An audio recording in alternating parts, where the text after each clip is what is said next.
right, we're gonna call the meeting to order at 6:04. And the first agenda item is the Pledge of Allegiance.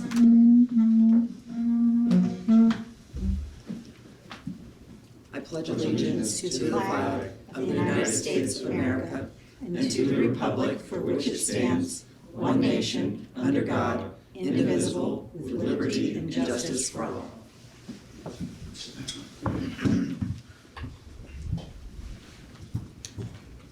Correspondence, visitors, and public comments. Do we have anybody online? I do not. Just us. Our folks. Administrators. Okay. All right, agenda review. Laura, I don't see anything that we're missing. I don't think so. Okay.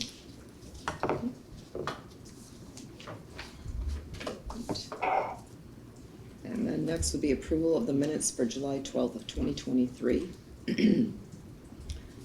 Would anybody like to make a motion? I'll make a motion to approve those minutes. Thank you, Devin. Would anybody like to second? Yeah, I can. Thank you, Toby. Any discussion?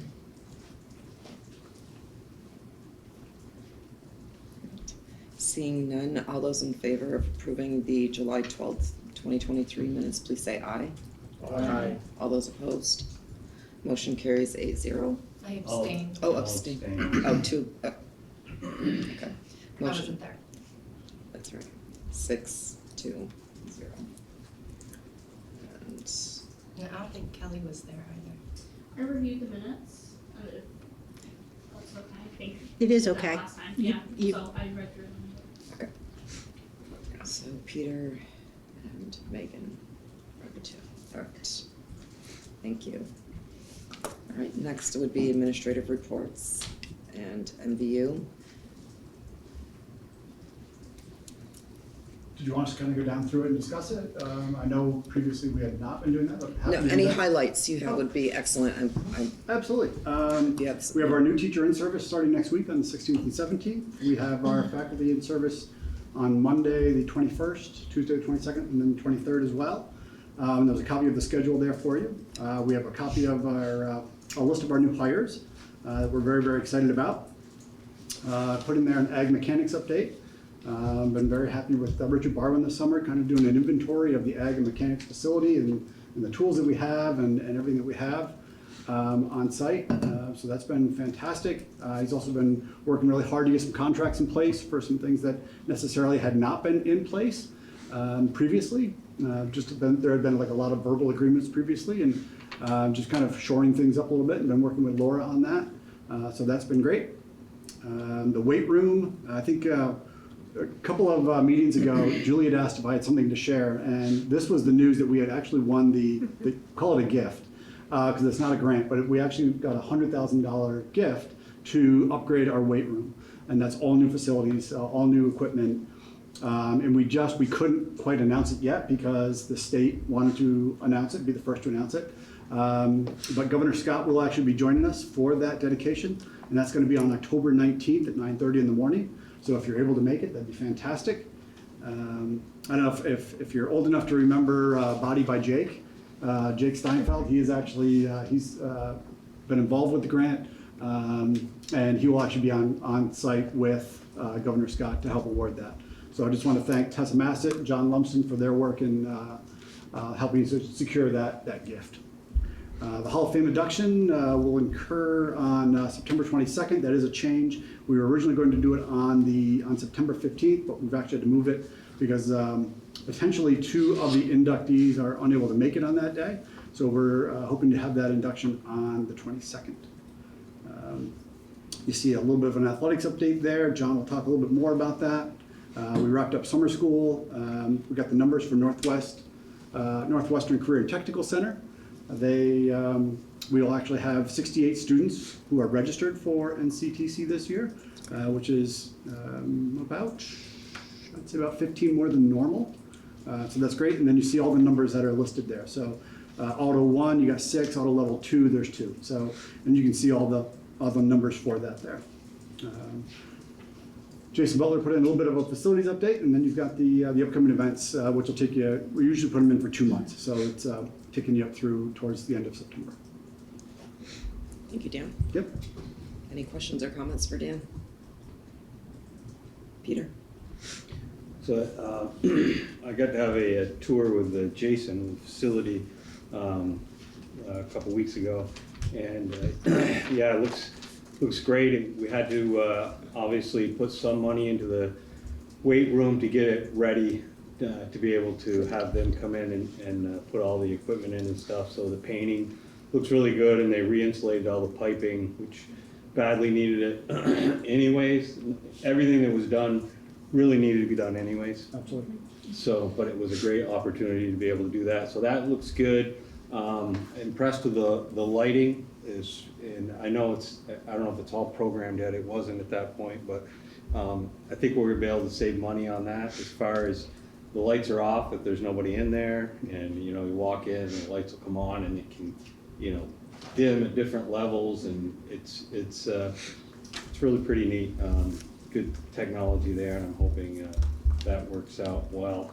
And then I got to see the science rooms. The new flooring and cabinets look great. So yeah, impressed with a lot of the stuff, and did get to go up on the roof too. So overall, I think we're making some great improvements. Yep. Yeah, some projects are just about ready to finish up. They're just about done with the D-pod roof. They got some flashing to go around the outside. And they're fixing a little bit of a crack that's developed over this past year in the front foyer area.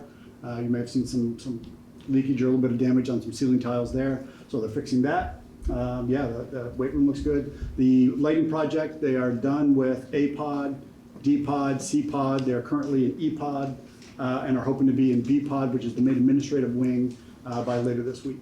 But Jason's been after them, and the main push has been to make sure they get the classrooms done before kids get back. These are new, right? Yes, they Last are. time we've been Yep. here. Yep.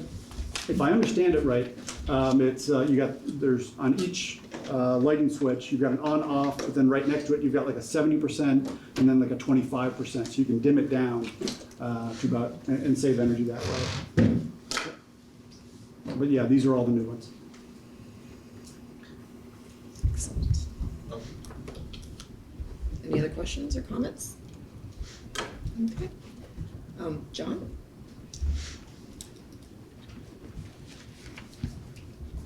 Maybe go in the corner. Yes, please. Or stand, I guess. Doesn't matter. Whatever you like. Whatever you feel more comfortable doing. Just sneaking right through here. Come sit with us, yes. Thank you. I want to give you an athletic update. As of this morning, there were 290 student athletes signed up for 20 middle and high school teams. Roughly that's 38% of our student body participating in athletics.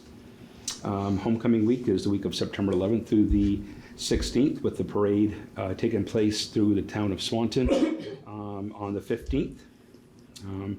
Currently, I'm still looking for a few coaches, and I'm working with Bonnie and trying to get them, trying to iron things out on that end. We met this morning. So we have a few coaching vacancies still. And then other than that, any questions that you might have? Or I would say the fields are halfway done of lining them, so it's a little difficult with the rain, dodging and going out for a few hours, coming back and doing that. But the fields will be all lined and ready to go by the end of next week.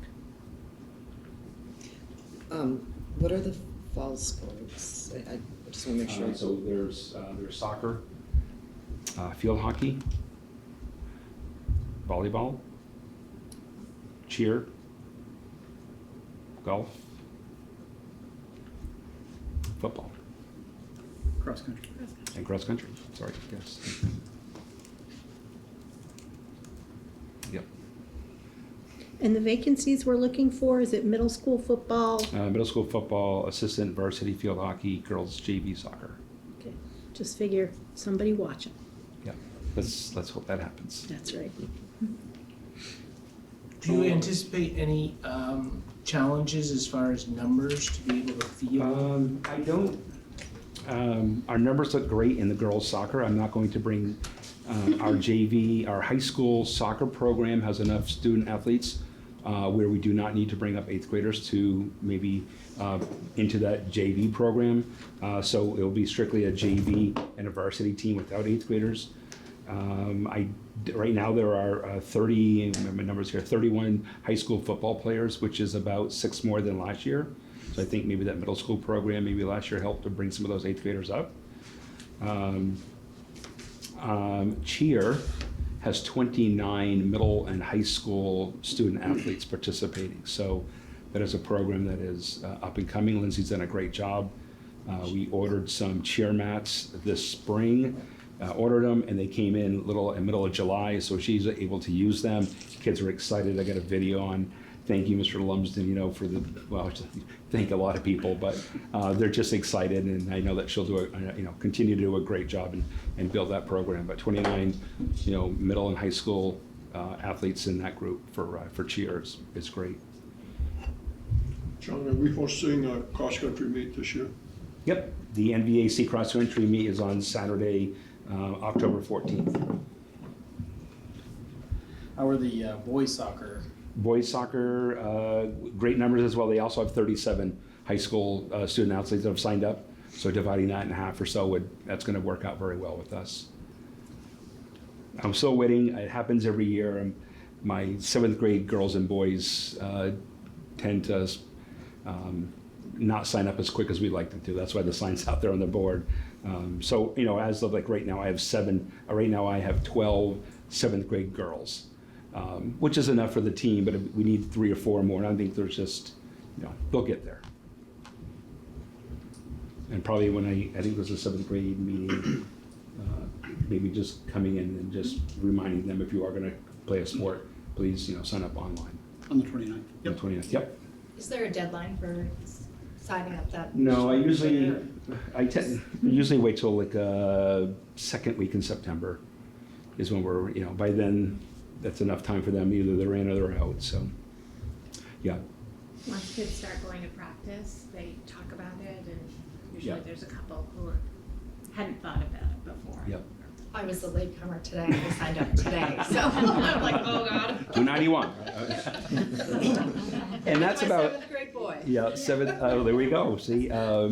Last year there were 313 student athletes, so we're on track. 290, so we're 20 or 30 short, but I think in the next few weeks that we'll get them signed up and ready to go. Middle school doesn't start till the first day of school, which is August 30th. So You still We have- can't do under the lights, correct? correct. We still can't. Yeah. And, for football, I forget, I'm gonna get it wrong, the correct terminology for it. But do we have any students yet that we know of, high school football, who are, what is it? For instance, if you're at Enosburg that doesn't offer football, you still go to Enosburg but playing for us. Do Yeah, we have we had a any? couple of students, Enosburg students last year. Do we have any? I don't know if they're in this year or not. I'll talk to my coach, probably on Friday when he's handing that equipment. So last year we had Yeah. 2. Yep. Yeah, and that's a paper agreement Yeah. with the Enosburg Athletic Department, their principal and so on. Do you have to do that with, let's say, I'm trying to think of what other school would do it. What about Richford? Yeah, like if Yeah, we looked Richford, into Richford as well, but there was no one in Richford. but the school you do an agreement, there's like Correct. a Yeah, agreement. yeah, a over member to that. member agreement. So like, if you don't have one now and all of a sudden a Richford student wants to play, Yep. you, right away, you'd probably get We- that agreement so yes. that kid can play. Yep, yep. Yeah, and just let the Vermont Principals Association know that's what we're doing. Nice. But overall, it's a good start. I'm excited. We're supposed to get a soccer scoreboard here within the next couple weeks. So that's going to be coming in sooner than later. So I'm excited to get that up and running. In the as same well. spot. Yep, yep.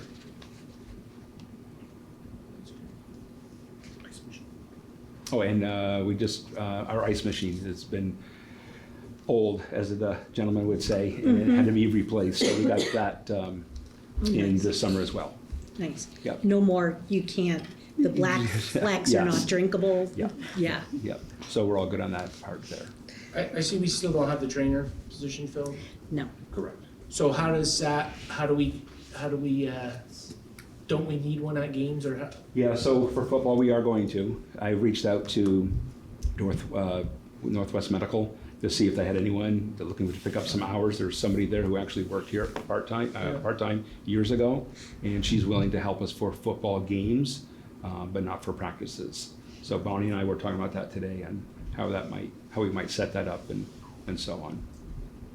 We will continue to look Yeah. for our own person, but the requirement is for football games, so we'll start there.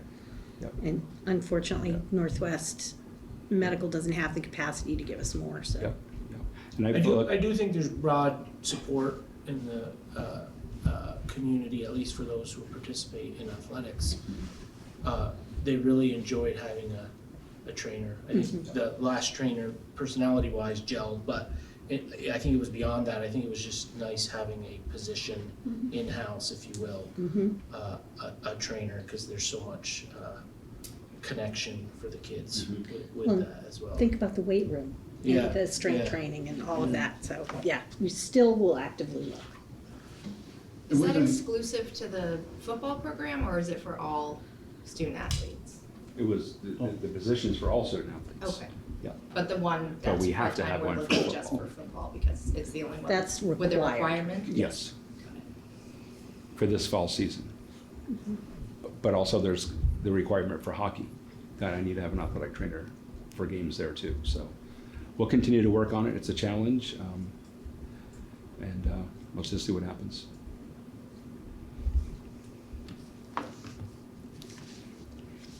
And the weight room, as Dan talked about, we're just excited to get that up and running, and it looks great, and we're gonna have some very happy people. So we have to wait for the grand opening before we can use it? Yes. That was one of their requirements. Yeah. When we chatted with them, that was one of the requirements. We're like, really? Yeah. Like, the Once we governor's get it all cutting a ready, ribbon, the whole the nine equipment is yards. supposed to be in, like, potentially this week or next week. And once it's all in and all set, they said you can't use the facility until the grand opening. Yep. And we're like, Lock the door. yeah, literally lock the door. Like, We'll can't take do some it. tours, I'm Okay. sure, but we're Yeah, not yeah. gonna, Yeah. very No, excited we're about excited that. for it. 9:30, October 19th. Yeah. And thank JR for shooting the video. That was a great video. Yeah, shooting the video and kudos to Tessa and some of the other, participants in that. That really worked out well. I think it really helped a lot. I Yeah. thought it was a fabulous video. Yeah. And having that Zoom meeting with Jake and telling us right then and there that we won. I think people in the hallway knew that we won, so. Yeah, everybody, I think, up and down the whole hallway. We're like, what? We're expecting to get an interview and, Yeah. how we're gonna use it. Next thing you know, he tells us that which we did, and then after that, he immediately said that we won, and it was just a great feeling, so. Awesome. It was good. The kids in the video were like, it was because of us. Yes, it was. Yes, that's right. We'll keep telling you I that. need you for more videos, so get ready. What kind of equipment's gonna be in? Is it a chance, John, you'll go with them nationally? Going around showing other schools how to. No. And there were 3 schools in Vermont that were selected, so we're one of 3, but the governor wants to come here and see the facility here. So it looks great. Went down today and looked at it. Looks great. Yeah, we're the only facility that the governor will be at when they have the induction. What are the other two? Essex, Yep, Essex and. Essex Middle, and Is it Milton? No, no, not Milton. People's, it's not. Westford. You're gonna look. Oh, yeah, I'll have to look it up. It's in the press release. Yeah. I don't think John heard the question. Oh, I'm sorry. What equipment is gonna be in the A weight? lot of it is bands individually. It's not considered like with barbells and things like that. It's just resistant bands, circuit training. Tessa was a proponent on really what we were looking for and really talked to. The guy came in from Texas to see what we wanted and how the PE department would use it. Not only our student athletes, but how the PE department would use it as well. So she has that information, and yeah, I'm excited to see. But a lot of it's resistant bands and so on. So, yep. Any other questions for John or comments? Thank you very much for coming Oh, and thank taking you. the time with us tonight. Anytime.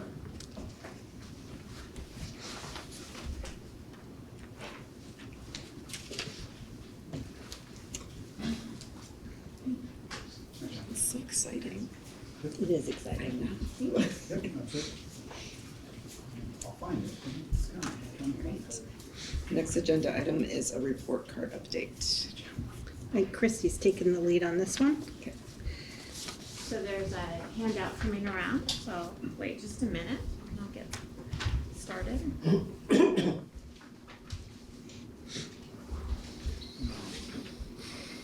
So at some point at the beginning of last year, Julie and I chatted about the report, about MVU's report card.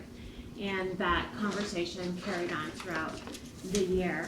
And it became clear that our report card wasn't doing the job well enough of reporting student learning. And whether it was about, whether it was about clarity or the formatting or the information that was included in the report card, it wasn't getting the impact that we wanted, and we were getting lots of questions about it.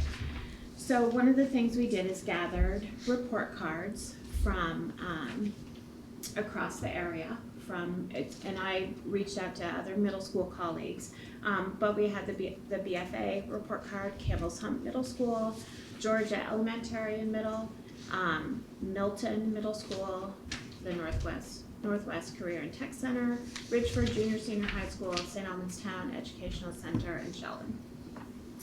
And we looked at all of those report cards and really just highlighted, we just went through and highlighted the things. We like this. We like the way it looks. It feels clear. It's something that's missing from ours, or it's something that's like ours, but we like it better. We just like the way it looks. So we did that, and then we took ours and just started to try to, reconfigure on a piece of paper, right? We didn't do any kind of tech piece, just kind of reconfigure what it was that we wanted to do and the information we wanted to make sure was on there. And so what you have in front of you, and then we got in touch with Rusty and shared some of the things that we were hoping to do and just asked, is this something that you can help us do? Because I can't go into Power School and redesign a report card. That's not my skill set. I can help Rusty see what I want on there, but that's the extent. And so that seemed like something that he would be able to do, and it wouldn't take a long time, right? Because that was the other piece, like how long will that take? What kind of work is that? And unless I'm misspeaking Rusty, he seemed to think it was something that he could do, and it wasn't going to take an inordinate amount of time. So some of the key changes, and this is on your handout, some of the key changes we were making is that we are moving toward reporting out grades just twice a year. So at semester 1, and then at either semester 2 or the year. So if it's a semester class, it's semester 2. If it's a full year class, it's the year. So there'll be grade report cards, semester 1 and at the year. And progress reports halfway through semester 1, which would have been quarter 1, right? And halfway through what would have been quarter 3, so halfway through semester 2. That fits a lot better with the way the standards, many of those standards are, because a lot of them are full year standards or full semester standards. And so it's really hard to stop in the middle and say, this is where we think you're gonna be, right? And assign a grade, because that feels very permanent. So instead we can report on progress. If this is the goal, this is how far you've gotten there, you're on track, or we're gonna need to do a little bit more, or you're really making great progress and you're gonna get there probably even sooner. So is the progress report new, or is that revised? Or? It's revised because we were reporting out every quarter. Okay. So instead of it being a report card, it'll be a progress report. So it's really changing the name, although we are also looking at how can we change the design a little bit so that it's clear that it's a progress report as opposed to a grade report. It became very clear that we need to expand that key portion at the top of the report card to include more detailed information about scores, performance levels, and proficiency-based learning. Right, so when you're looking at the report card, this is what things mean. Right, we need a little bit more narrative there. Certainly, when we're looking at other report cards and comparing them to ours, right, the use of shading and borders and spacing to better define a course, right? This is your English, right? This is Algebra 2, right? And making it very clear. There wasn't a lot of that in our previous one, and so it did sometimes look like it ran together. Create and use comments section to provide descriptions and more qualitative information. Right, there weren't a lot of comments on our previous report cards, and that is sometimes really an important piece, more than just the score, but to have a comment there. Add attendance information. So there wasn't attendance information on our previous report card, and that's important.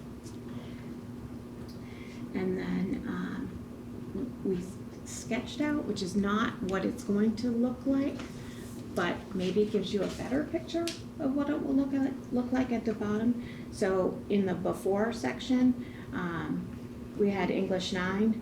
What we want to do is do more narrative around each of the critical proficiencies. So if you look at the after, where it says reading, right, it's going to spell out what that critical proficiency is, instead of just having it say reading. So it'll be a little bit clearer, a little bit more descriptive about what it means, what they're looking for in reading, what they're being scored against. And then the habits of work piece will be included in the content area standards. And there will be, well, there is, but it will be probably clearer, an overall course grade for each course.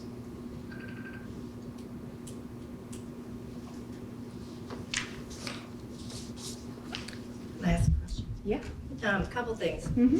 So for the comments, Yeah. are these not so much as comments as descriptions of what that grade means? Because it's not going to say like, Aiden does XYZ, he's excelling in whatever area he needs improvement somewhere else. It's just going to say that I can understand. So this is going to be the same across the board? So so if you look at where it says reading, right, the text next to reading is explaining the critical proficiency. A comment will actually be about your student Okay. and what they are doing in that course. So the comments will just be in that top section and not, Yes. got it. No, Okay. and it will be, yeah. And So overall? the comment will be overall. It won't necessarily, there won't be a comment under reading and under writing Got it. and under speaking and listening. Okay. And then the second question, we say, grades, and these are not grades. So can you explain a bit about how this translates to a transcript? And are the transcripts now having the proficiency scores on there, or are we still, we're turning them into traditional grades that will appear on the transcripts? Because I see a 3 and a 4 and my age is showing, but that doesn't mean anything to me as a parent. As a previous associate director of admissions, it really doesn't mean anything to me. So how are we translating this to something that's understandable by people who are not in the weeds with the proficiency-based learning, and not doing a disservice to our students? So what goes out with the transcript is a school profile, and it translates anything that's on the transcript. So what will be on the transcript is overall course grade for English 9, 3.8. Okay. So that's on the transcript. And are we sending that home with families as well? The transcript The or the school key, profile? so that I can see a 3.8 and know what that means in the grand scheme of traditional grades. The key's not going to translate a 3.8 to what you might remember a 92 A minus to be. The key won't say that on the report card. Right, but on the school profile. On the school profile, it describes proficiency-based learning and, right, am I just, right? Okay. Well, and what I what was actually goes home to parents, doesn't it say like 4 means excelling, Yes. 3 means right below and, average? and that I like understand, that sort of understanding. but, and this is a larger issue, and you can absolutely tell me that we can talk about this at a different time, or if this is more appropriate for the Student Success Committee. But I'm an admissions counselor, I have thousands of applications. I'm gonna take the time to read a profile to try to figure out what the heck this means when everybody I get from MVU has an average of a 3.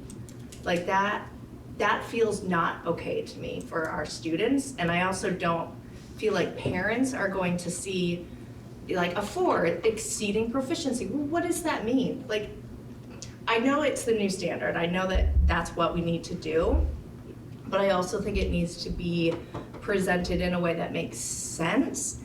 And the rollout was not great, that's nobody's fault here.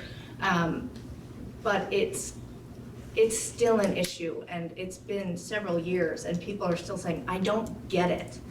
And that's not fair for parents, that's not fair for our kids more than anything.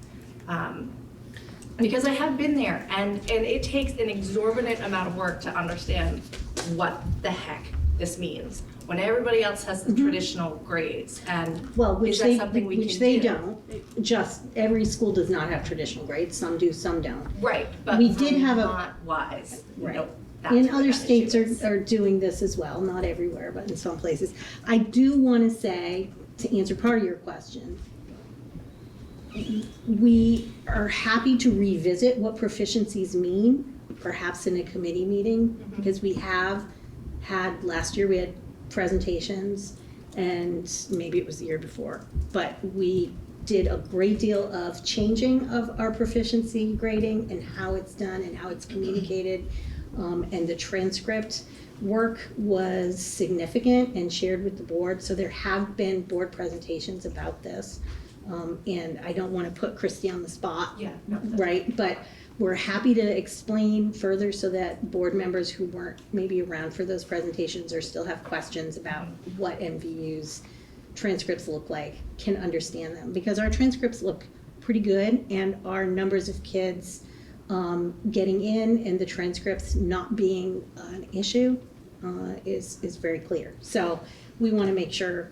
So it I has do- changed within the last few years? the Yes, transcript? absolutely. Okay, that's actually disappointing, because MVU was one of the transcripts that was understandable as. It's, in the higher feedback ed we've as gotten well. from higher ed is that they are understandable and that they're doing well for our kids. So why are the transcripts different than the progress reports? Why can't they mirror each other in terms of being like? I don't think they are anymore. I think they changed it so that it does match. A transcript is what goes to a college that's the culminating of all of your high school coursework. A report card is what you've done this semester, and it's broken down to the standard, priority standard level. So it's deeper in terms of that. A transcript is going to show how well you did in 9th grade English, how well you did in 10th grade English, and so Yeah. forth. So if you're looking at the example, right, the top line that says overall course grade for English 9, that part would be on the transcript. All of the underneath, what's called the critical proficiencies, those wouldn't be. So the only thing I'm just gonna say is that I don't understand why it can't be like clearer overall. And I know this ties into the proficiency and stuff, but even looking at like what it would look like, when I see 3 and 4, has it not been established that we're gonna use decimals so we can like track progress better, even in a progress report? We're using decimals at the overall course grade level, but we are not using decimals at the critical proficiency level, Why not? because that was a decision that was made. It's more accurately reflecting the student work. And I'm not in a position right, and I'm not the one who's the most expert at this, but there have been a great deal of discussions with the educational leaders in the school and running scenarios with kids' grades so that we're capturing the student performance the most accurately. And sometimes decimals at certain micro levels of work actually interfere with how well the student's progress looks at the end for the overall course grade. And again, I'm not the one who's been as deep in it as Jen, but that is, they've done that work with the guidance department, with the coaches, with Jen and the principals. So there's been a lot of conversation about how they're calculated, and they feel that they have the best and most accurate way of doing it at this time. Doesn't mean things don't get tweaked and changed, but I don't think it does a service to our kids or our teachers to change it all the time. And I do think the state's gonna ask us to change things in the next couple of years, so we're sort of waiting on that. I will say that the overall course grade with a decimal is a change. That's new. It's just, and this is just my opinion, but, we received an email from parents about the report card, and they cited 2 examples in there. And one from, I believe it was Northwestern Tech Center, and the other was ours. And I've looked over and over them, and the one from the Tech Center is just clear as day. It said 3-point this, 3-point that, and it progressed throughout, and it was just, there was no ambiguity in terms of like, that's where it is. And ours, it was just a 3 or 4, and if that's how that continues, I can see how that would be difficult to understand. And it would just be a hope that we could sort of move in a direction where even the reports that we're getting, the progress reports, are just more clear, so I'm not having to interpret them as a parent. And I'm on the board, and I spend a lot of time doing this, and we know a lot of parents are not. They're just gonna get that, they're gonna look at it, and they'll be like, why is this not clear? So, the improvements that are made in terms of the actual format and stuff are good, but I think that has to be tied to, how we're measuring each quarter and each section along the way, so it should be a clear product every time they get it. So, it's just my opinion. Done. Going back to what Megan was asking, the last I knew, unless it's closed down, Jen DeSorga was interacting with a group of parents. I think we've been doing this for about 2 years, and I think they've been heard. Changes have been made, maybe not so that everybody's happy. But I don't know, Megan, if you're aware of some of Jen's work, but it would be good because it's been challenging. But Sure. as someone who used to work with report cards occasionally, I've been pleased with the process. I'm not saying it's perfect, and I can see there are always going to be questions.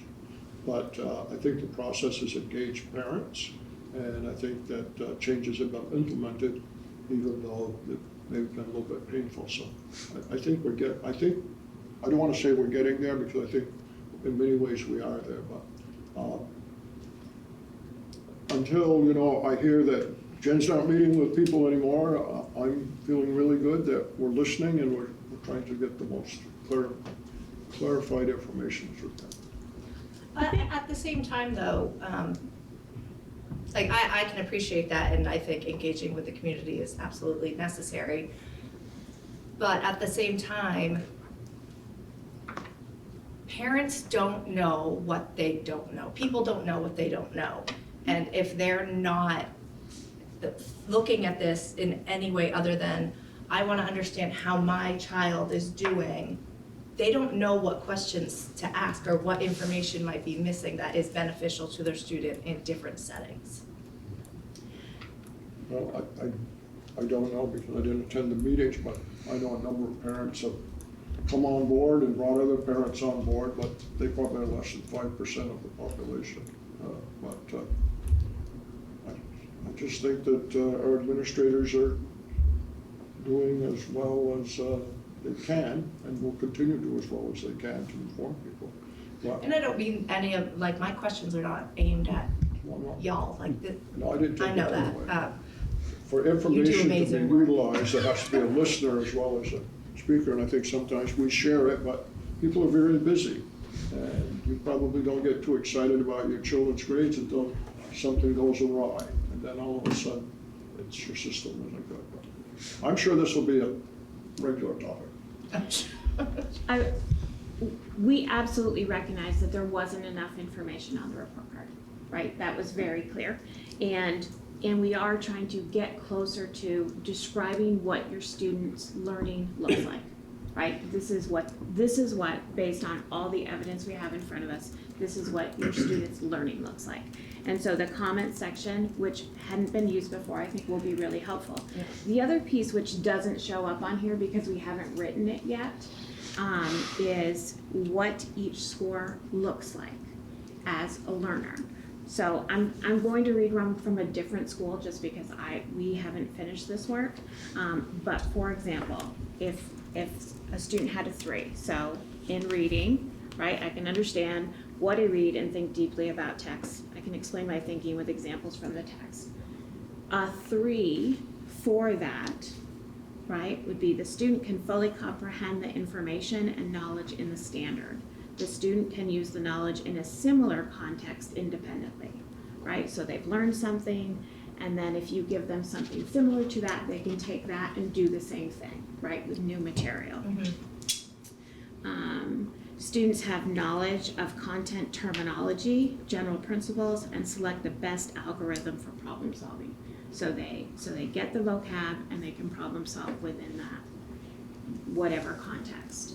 And that's the score point descriptions that aren't on here yet, right? And we just want to make sure that whatever we write fits all the contexts, right? So we're being very careful about it. So I gave you an example that's not ours, but that's going to be on there too, which hopefully, right, helps people look at a 3 and say, I get that, what that means. And just add one thing, is there, on the progress reports, is there talks of like breaking up between just 3s and 4s? Are there 3 and a half, something or stuff like that, so that someone can look at and say, there's been some difference, they fell down, like they've not done as well, or they're doing better, like from one? We haven't talked about that. I will say one of the things that we saw on a different report card that we really liked and thought the progress report would be a great place to put it is the comment strengths and next steps, right? So this is where they're doing really well. These are the things they could do to get better at it. And I think that gets at what you are saying, right? Like right now, they're hovering in the 3 area. If they want to bump it up to get to the 4, these are the kinds of things they could be doing. And is this conversation with the report cards going to potentially be like a conversation for like the student success committee to maybe like dive deeper into? Because I feel like it's a conversation we've gone for a while. Yeah, But probably. is that a potential? I think we're gonna go, the tricky thing about report cards and about scores and grading is that you can't do it in the middle of the year, right? Like once you start grading, you can't go back in and then tweak all those settings because it makes a mess and throws everything off, right? And we don't want to take a situation that we already have questions about and make it worse. And so we're going to move forward with a report card that we think is going to be clearer, more user-friendly, and I would imagine we're going to get feedback on it. Right? Probably, yeah. Hopefully a lot of positive feedback, but we'll get feedback on it, and then in another iteration, we can look at that again and start dialing a little bit closer if there's places that we need to do that. But it's GPAs and transcripts and grades are, important to get right. And we will have a new report card. I hope it looks great. I'm really excited about it. And we can continue the conversation. It's just, I think sometimes it's hard when we get questions about changing something, you get the next progress report or report card and it's not changed and you think, oh, they didn't listen. Well, it usually can't be changed in the middle. Yeah, no, that makes complete sense. Absolutely. Peter, you had a question or comment? I like what you're doing. My comment is, reading what the standard is for reading. Mm-hmm. And then you took an example of what 3 means for that. And you did mention it eventually, but it wasn't in that what you read in number 3. As a parent, I'd really like to know where is it that what they're not meeting. Yes. So that the parent understands I'm sure the teacher understands that and will be working towards that. But as a parent, I'd like to know it's a 3. Obviously, we'd love all 4s, but that's not, some students, every student probably has a weakness somewhere. But as a parent, if you know what that is, maybe we can help them with it. Yeah. So for each critical proficiency, there also exists a grading scale.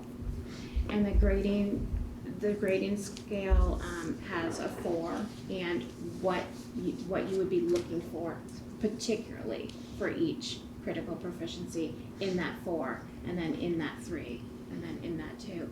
And then there are lots of places where there's even what's called a micro scale, right? So it takes that and it drills down even further.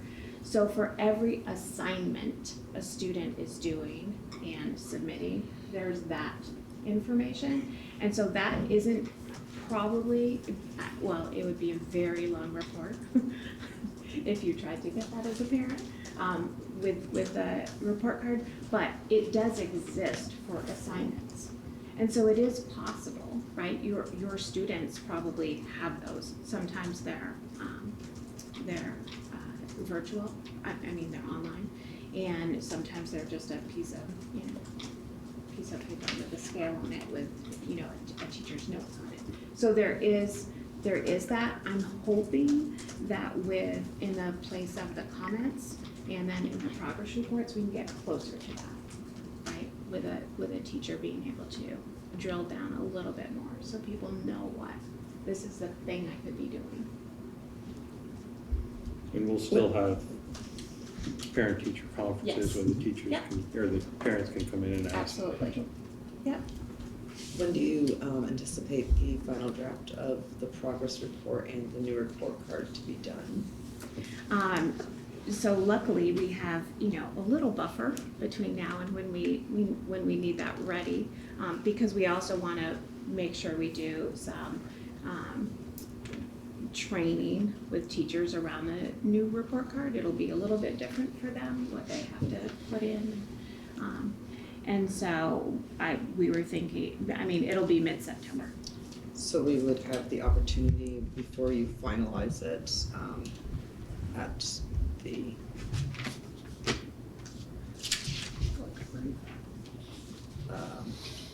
September 12th meeting to be able to relook at it. Look it over at rest. I think from what I'm getting is that the board members would like to see it again before it is probably solid stone implemented.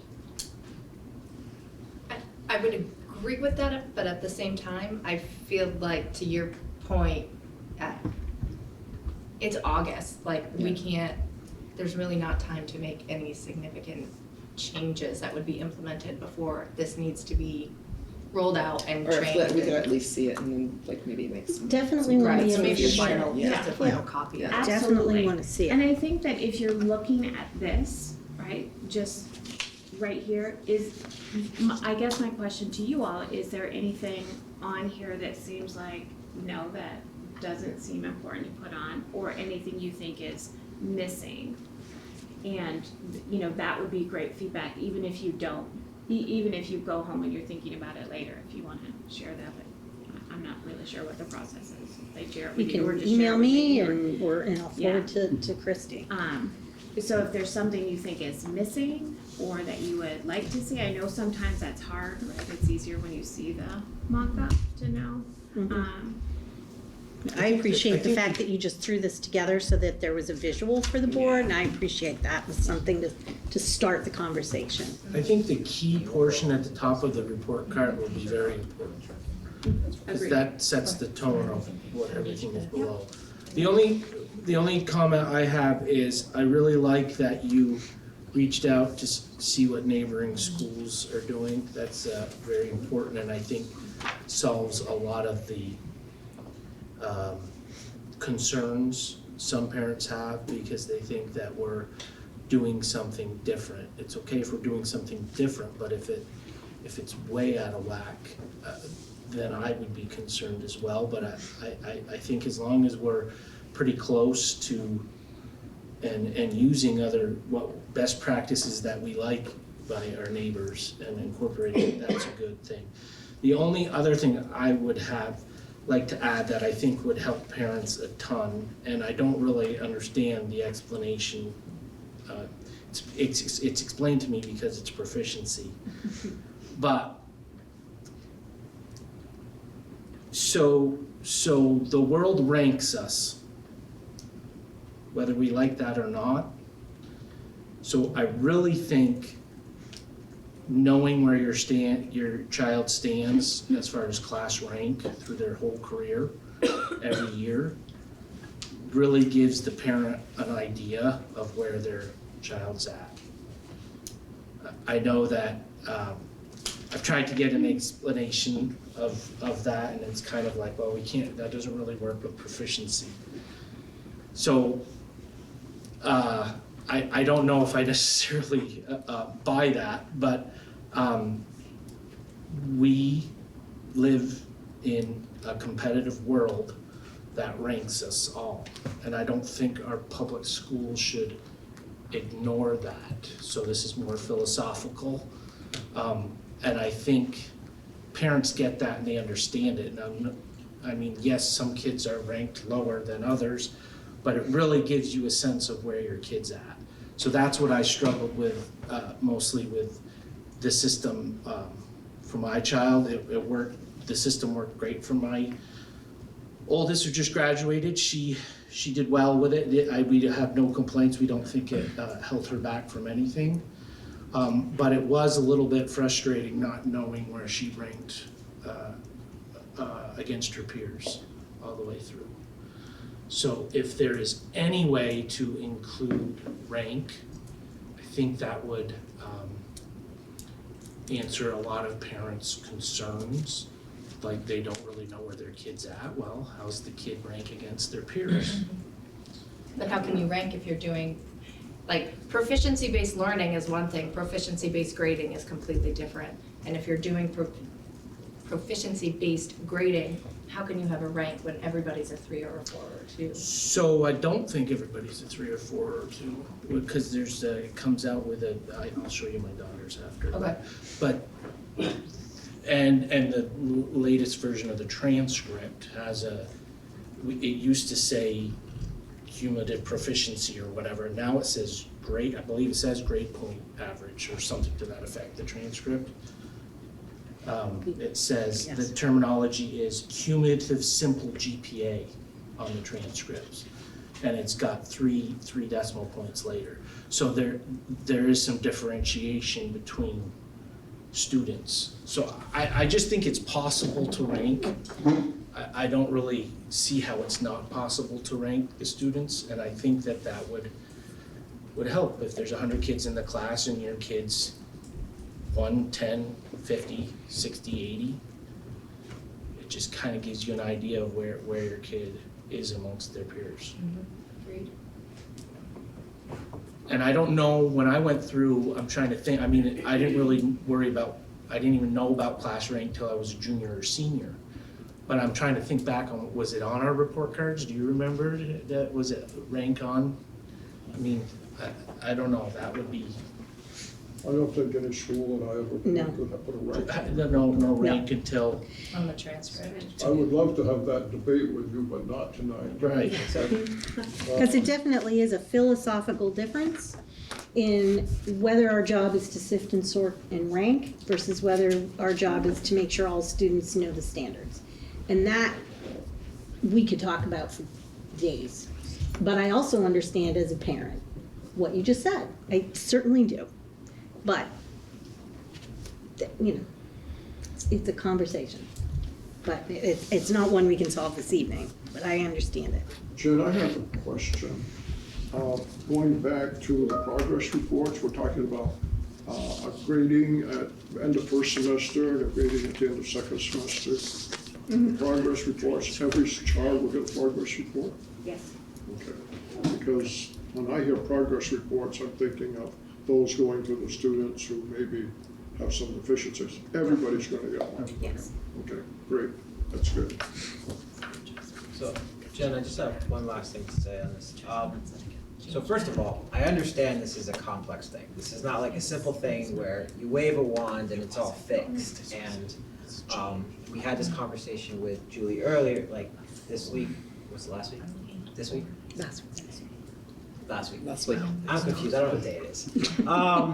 And I realize it's also not necessarily just one person, right? This is like a collaboration between yourself and Walmer and Rusty, and anything you change affects everything, right? Because you make one tweak to the final report card or progress check, and that filters down to all the teachers, all the grades, and then the elementaries are kicking in and saying, like, I understand it's a bigger thing than we could just have a simple fix. The one thing I would strongly like to see is that I think a lot of the issue is that if we're getting like a 3.8 overall for an English progress report, right? And then you're breaking it down and it's still whole numbers, it's just hard to measure for, and I'm thinking just one student looking at their coursework through the year, it's hard to say, okay, I was always a 4, right? Did I get better? Did I get worse? I met the standard, great, but incrementally, like, are they doing better? Are they doing worse, right? If they had a 3.2 in reading, but their speaking is 3.9, right? Well, they also know really like where their differences are. And I just think that when we just make it whole like that, it's hard to pick out like strengths and weaknesses, right? And I think that speaks to a lot of how it's maybe not clear, right? If we are given the time to say you have English and you have all these subject matters, we should at least be telling them where they're stronger and where they're not stronger, so they know, and then the teacher knows, and then the parent can look it up and be like, okay, well, this is the first progress report, and then the second one, well, their writing went down. Okay, so, they need to work on writing, as opposed to sometimes, if I look at it, I just see 3.3, I'm like, they met the standard, and we're not able to pick out, like, what's happening all the time. So that would just be something that, again, whether or not that's changed for this year, but maybe overall in collaboration with like Student Success Committee, there can be a way to get there so that the next big iteration can kind of have those differences potentially. Because I think that would solve a lot of where we say it's not clear. But yes, I do appreciate it. It's a lot, so thank you, because I know it's a big job. I say one thing and Julie looks at me and goes, do you know how much work you're actually saying when you just say that one word? I get it. So. And I think one of the hard parts is, what's the difference between a 3.3 and a 3.5? Or what's the difference between a 3.5 and a 3.7 or a 3.6? And that's, then you're really splitting pieces down. So, if you look at it and say, oh, well, this is feels like a 3.1, or, how do you discern the difference? But I think that gets to a lot of what we say, and I understand when Megan talks about like admissions and like looking at full transcripts and stuff, like those differences matter, right? Like you can't just always be whole like you passed or you didn't, it's any of the students by the time they get to graduating high school and they're moving on to careers or colleges, like some tests you do are pass fail and a lot are not. It's those few points make a difference. So I think there has to be some way. I would imagine, without complete upheaval to the whole system, or maybe complete upheaval, I don't know. And I would imagine if you get to the point of qualifying to graduate, your transcript would essentially be all threes, yes? Because you would have had to meet the proficiencies. So then is everybody who's graduating a 3 or a 4? Or can you still graduate even though you have a 2 and that means you're not proficient in the area, so. Yeah, so you can still get credit for the class at a 2.5. You could have other scores on your transcript Mhm. lower. You just wouldn't have earned credit for that particular course. But aren't there credit requirements to graduate? Yes, yeah, but you can take more courses than Sure, that, sure. yeah.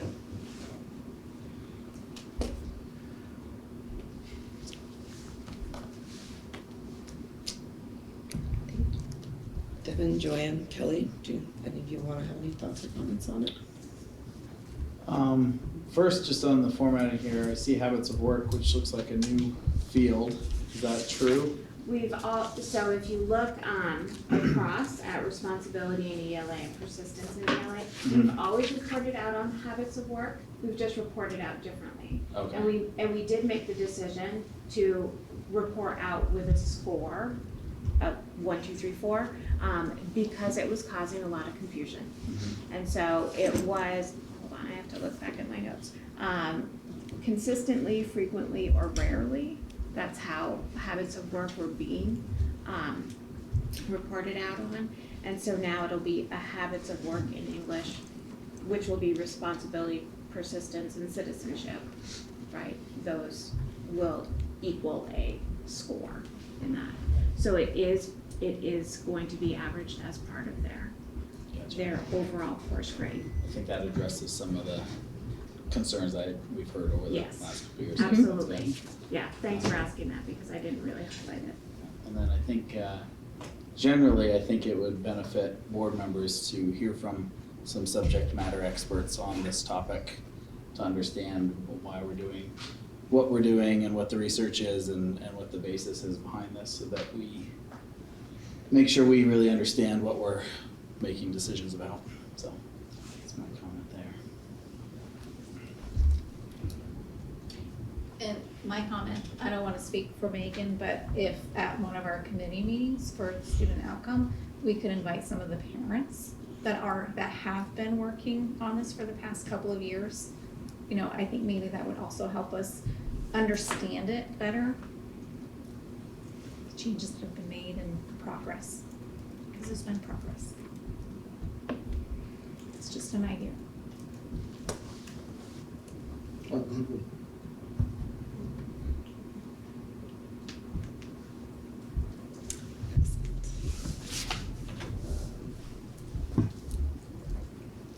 Thank you very much, Christine. Thank you. I like it. All right, so next will be board goals. Excuse me. Thank you. You're passing, that's quite an accomplishment, so congratulations. We're so lucky to have you. Thank you very much.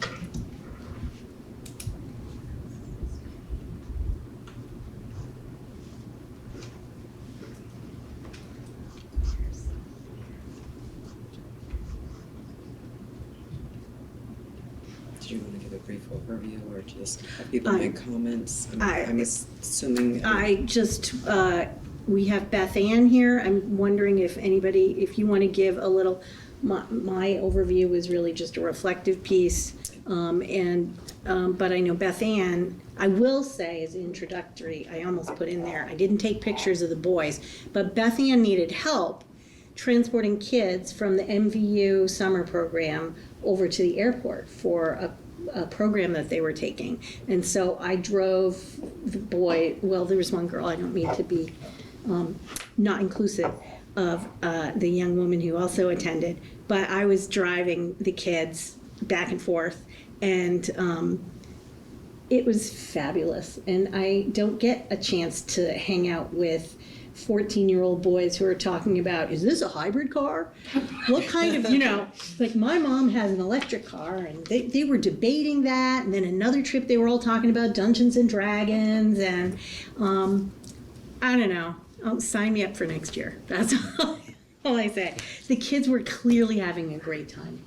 And the program seemed just to, the kids seemed to be really engaged and productive and having a great time with one another.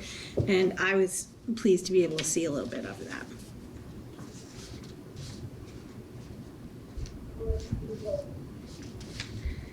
Can you hear? Are we talking to me? Yes. Do you want to just give a little overview of the summer programming? Because that was really the biggest piece of our report. Absolutely. And Julie, thank you so much for your help with the aviation program. Definitely, I felt that same way, being able to connect with the students in these little pieces throughout the summer. And I have to say, it felt resounding throughout all the programs. The staff and the students seemed to be in their elements. It was really cool to see from my kind of, and that segues beautifully into, we did have a state visit from Emmanuel Betts of the AOE, and I toured with him, as you'll see in the report, through MVU and Highgate programming. He had a look at all of our flyers prior to arriving and chose to attend MVU and Highgate because doing all schools in one day felt a little overwhelming, and he had recently reviewed Swanton and Franklin for a school year review. And that was one of his comments, was just he sees programs all summer long, and he was really impressed with the comfort level of both our students and our staff, and the variety of programming and the engagement, and especially the way we either are woven into or coexist with academic programming throughout the summer. That's a really big deal to our funding, and I was beaming the whole time. It wasn't hard to show him our programs because it felt very solid this year. And as you all know, we had a year of difficulty with staffing, and we're feeling, I keep wanting to knock on wood, but we're feeling very confident about the staff that we not only cultivated during the summer, but the staff that we have going into the fall. I could talk for a very long time about everything that went on during our summer programs, but I'll keep it brief for now, and then I would love to come to you all with a more in-depth presentation, not only about summer, but about a lot of the changes that are happening in our program moving forward. But as you can see in the report, we had an average of 235 students enrolled each week, and that was, each school did have a wait list. Which was great for us. It was great to have a wait list. It wasn't great for our families, but it was really nice to be able to accommodate as many families as possible with the resources we had.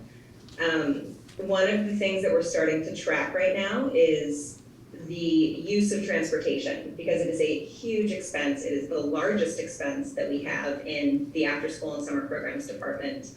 And as you can see, over half of our students needed that or requested that transportation. So we had an average of 125 students utilizing the bus, which for us, for our planning purposes, is really helpful to understand where our funding needs to be funneled. And we're going to continue to track that over the school year. This is the 5th year of our 5-year grant. This is the 3rd grant cycle we've had with 21C. So we will have completed, I believe, 15 years, 15 years of programming, and we're, applying for another one for another 5 years. And a lot of this transportation data will be important, as well as this engagement data. One thing that Emmanuel Betts did point out, he was incredibly impressed with our MVU program. I may have been underselling us. I'm going to throw myself under the bus here. I may have been underselling the MVU program to him over the school year, because it did feel so frenzied without strong leadership. And he walked in and he was like, I don't see middle school, high school programs this robust and this engaged usually. So whatever you're doing is working. And a huge piece of that, I do believe, is our teen leadership program. We had 11 full-time student staff members throughout the summer, most of whom were paid, some of whom were volunteers, and they all had check-ins with our incredible virtual teen leadership coordinator, Caitlin, And so they had consistent leadership check-ins with her. They had intentional curriculum to work on. It was just, I feel really excited about the future of this teen leadership program, and it's clearly showing results with the engagement with our teens. Again, I could talk forever, but I'll sort of leave it at that for now. I feel very good about, of course, we all had our bumps. We had a lot of headaches along the way, but overall, I felt like the summer was a huge success. And a lot of it is reflected in that report. We plan to start our after-school programs on September 11th. We always give a week or two as school begins so we can get out our information, send it out there to the world, allow folks to register, and then we dive right back in. So I have to just, on the record, say my team is phenomenal. They have been working so hard, and we are really excited for the school year. Again, I do intend to request some time in the next couple months to give you a much broader, more in-depth view of what we've been doing, but I am open to any questions. Are we limited to, I guess I'll go back to the wait list. We have a wait list. What would it take to serve everybody who applies? Is it funding, trying to get staff? I appreciate the question. This was asked maybe 6 months ago, and my answer was staffing. We need staff. Now the answer is funding, especially with the reliance on transportation and inflation, and as we know, material costs were through the roof. It is a funding issue, which we are working on. Laura and Marnie and Juliana and I are talking about various grants that keep coming our way and trying to determine the best way to really make sure that we can continue to host safe and quality programs. So I'm gonna take back what I just said and say it's partially funding, but it's also a piece of it is important to make sure that we're maintaining quality programming. And that is a huge thing for our 21C grant, is that they want us to have curriculum that ties into the school day, that is actually improving student outcomes across the district. So in some ways, I think that we will continue to have limited enrollment simply because we want to make sure that we have focused, dedicated courses. But also, right, this particular issue was funding for the summer, was really just making sure that we had the money to pay for everybody. Thank you. And just real quick, did you say that you've already applied for next year's grant? For the 21C grant? Yes. No, this is essentially we are entering into grant writing season. Okay. So basically we have this full year of our grant left, and then the deadline will be in the spring for our grant renewal, which again, I'm in close contact with Emmanuel Betts at the AOE and Nicole Miller, who is the executive director of Vermont After School, and they have been champions of our program from the start. So I'm not really concerned about us receiving this grant again. It will be quite a bit of work, and I was really appreciative of this conversation around grades and report cards and whatnot, because a lot of, again, what they look at are student outcomes, and I'm going to need to present to them how our students are improving across the board. Yeah, well, it seems like it's even more robust than last year. I remember last year's report, it didn't seem like all this was done, so that's pretty fantastic. So hopefully we can get that again. And are you able to write into the grant the increased cost in transportation and project that, and then staffing too? Yes, absolutely, and thank you. Yeah, it's the program, I feel like, is just getting bigger and better as we continue as recovering from COVID. That's another thing Emmanuel had mentioned, was we've had a great turnaround and a great rebound from COVID. And yes, I'm in quite close contact with the state, so they are very much aware of inflation, and we are the most expensive district as far as transportation goes throughout the state, simply because I guess the way we compare to other demographics, we just have longer routes and we have very limited access to transportation.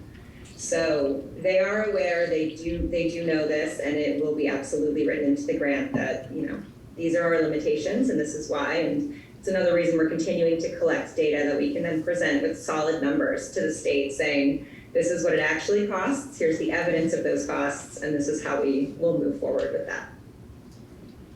There's been a tradition for the last 5 years of 50% match of local dollars to support the grant. So there's a 21C grant, that's 50% of the budget that she prepares, and then there's some other small grants, but they're not as significant, and then the share that MVSD supports is 50%. We've used Medicaid dollars for that, but chances are we will have another 50% match requirement. So when she's doing the budget for projections, I guess the trick is trying to forecast the whole 5 years, potentially. Right. Yeah. Who knows? We may not even be here in 5 years. So all could go away. Don't say that. 5 years? We've been utilizing ESSER dollars and our ESSER summer dollars to subsidize the grant, especially this coming year, for summer programming and after-school programming too. So that's part of the issue, is that those will also be sunsetting at the same time, that we are now required to write for another grant. So we have to get creative. This summer was really helpful with our Vermont Community Foundation grant and the additional summer ARB we received. So, but again, I really appreciate the business office on this end, because we have been basically talking about this since I started, about what we're gonna do to make sure that we can create a sustainable funding source, again, with both grants and local funding. So I'm confident that the conversations are happening and that we will be in a good place moving forward. It's just gonna be some work. I'm sure Laura will bring it to us at budget time, but, I think back 15 years ago, I think Jack McCarthy came to the board and said, we need to put in some local funds. So I think that as we move forward, if it's meeting needs of students that otherwise would just be kind of hanging out all summer, I think as a board we need to look at, is there something we can do financially to support whatever the program needs? I know everybody around the table has a pet program, probably budget time ought to, but this program has been successful for a long time. I agree. My predecessor, Carol, did some fantastic work getting this here in the district and making a sustainable structure, for sure.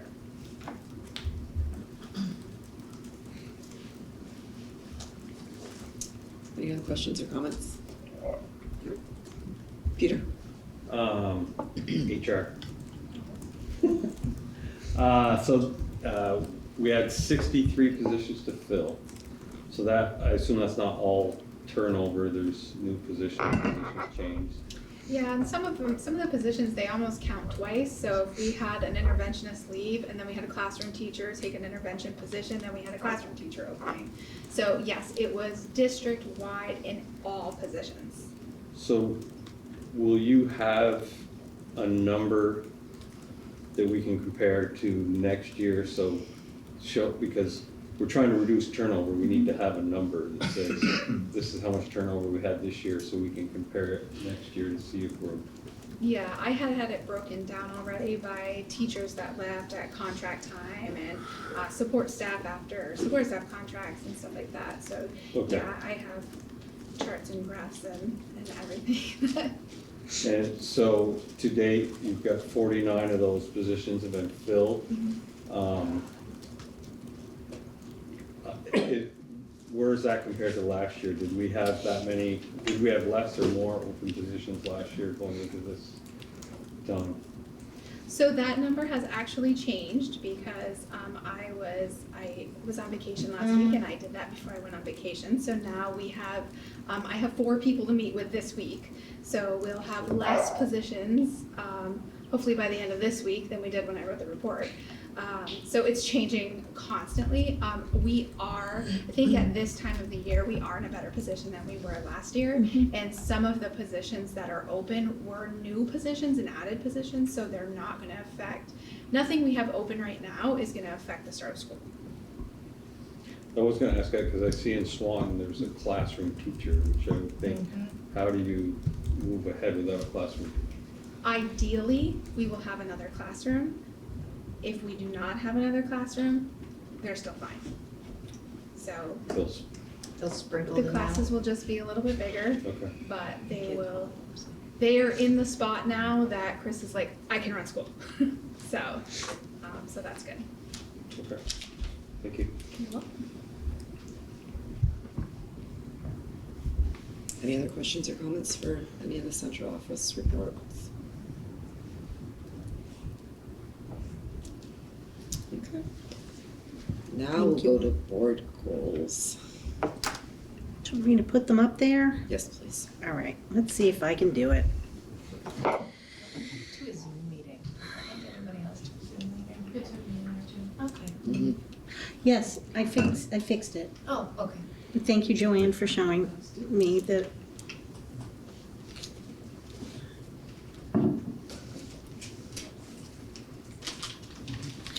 And it wasn't in the drive because I had put this one thing in the drive, but not the other thing.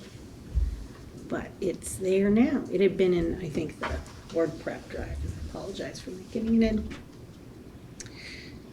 So that was my typing up of my notes from your board retreat. And I just wanted to make sure that it looked correct for you. I can make it bigger. Make this go away. I can't because I'm not controlling that, am I? If you can make, Yes, sorry. yeah. Oh, no, I think thought you were in I think they control can see. I think they can see the three. Does that look like what your notes say from the retreat?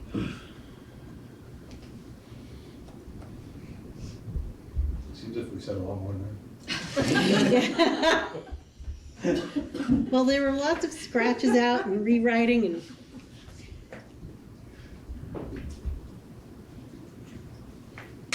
And I didn't know whether you wanted to, formally adopt them or as a board.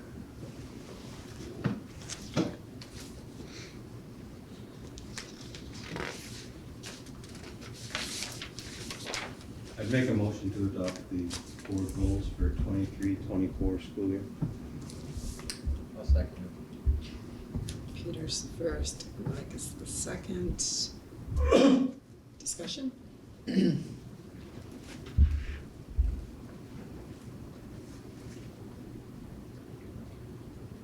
Did all the board members see the VSB, I think it was VSBA that sent out some suggestions on setting aside time at, if not each meeting, once a month, to talk about your goals and what kind of progress you're making.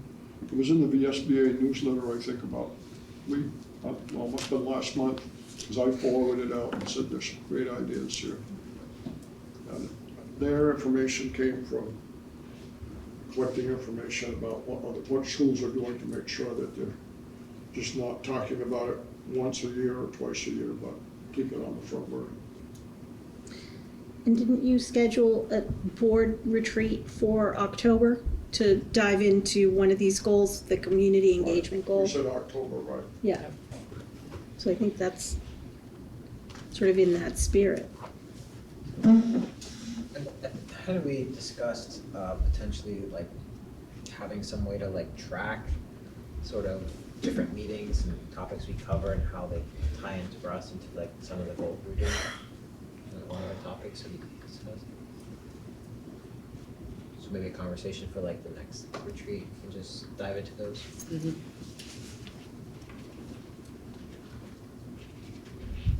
Any other comments? For the last one, I feel like we're missing develop instead of just implement communication strategies. Was it develop and implement? And yes, that's me. I think we had develop and we got rid of develop and put in implement. To show I that say action. we, you. I think develop was in the old version. And the discussion was around enough developing, we need to do something. More action. Okay.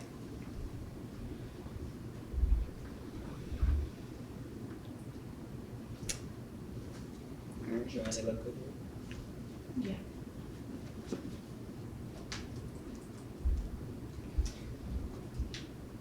I was surprised that we have the same goals, basically, so it's fine.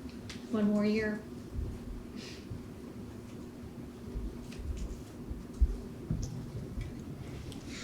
All those in favor of adopting the board goals, please say aye. Aye. All those opposed? Motion carries 9-0.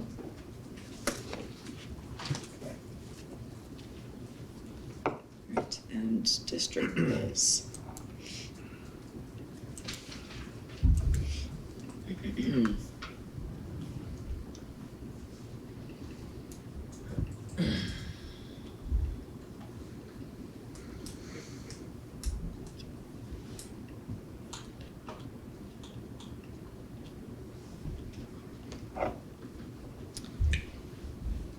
So I'm not sure where this was before, because I know when Joanne was putting together for the retreat, and she had the various district goals over the last several years,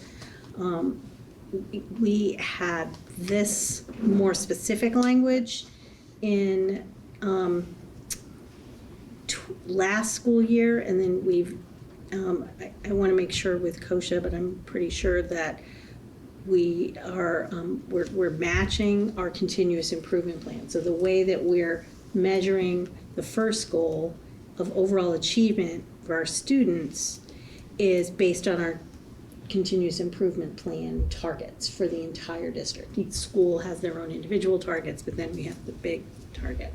And we nearly met them, and we met in some places, but we do want to continue to move towards, they were pretty ambitious goals actually when we set them, and we want to continue to set ambitious goals. So reading proficiency from the current 41 to 50, and math proficiency from 52 to 60, and that's across the district. And we use STAR to 360 data that's done 3 times a year to measure that. Eventually, we may look at our VT CAP end of year assessment to see if that's going to be a good match, but we don't really know what that's going to look like, right? So we have to have a few years of that data, and maybe next year we can look at it and have as measured, and we can have multiple measures there if that's helpful. But that's what we had drafted for this district goal. And then the post-secondary, I was toying with how to measure that a little more closely, because we do our surveys and we've mirrored the questions that VSAC does. We ask our seniors what they're going to be doing next year, and that's really helpful. But it's a tricky metric if it's the only one we're looking at. I think that this one, we may want to have multiple measures so that we just see if we're moving in the right direction, because this is a pretty holistic measure. You know, how well are we doing our job so that kids are going off to be successful after school? So it's just one survey is hardly, sufficient. One of the things I was thinking about tracking, and I'd like you to sit with it and think whether it resonates with you as well, is if we track the students who are either, attending the tech center or have work-based learning experiences, I think increasing the number of kids who are getting to do a work-based learning experience in school, I think is strengthening post-secondary success. One of the things, and Rennick, you had been talking about the way that we're measured on those snapshots of giving your school a grade.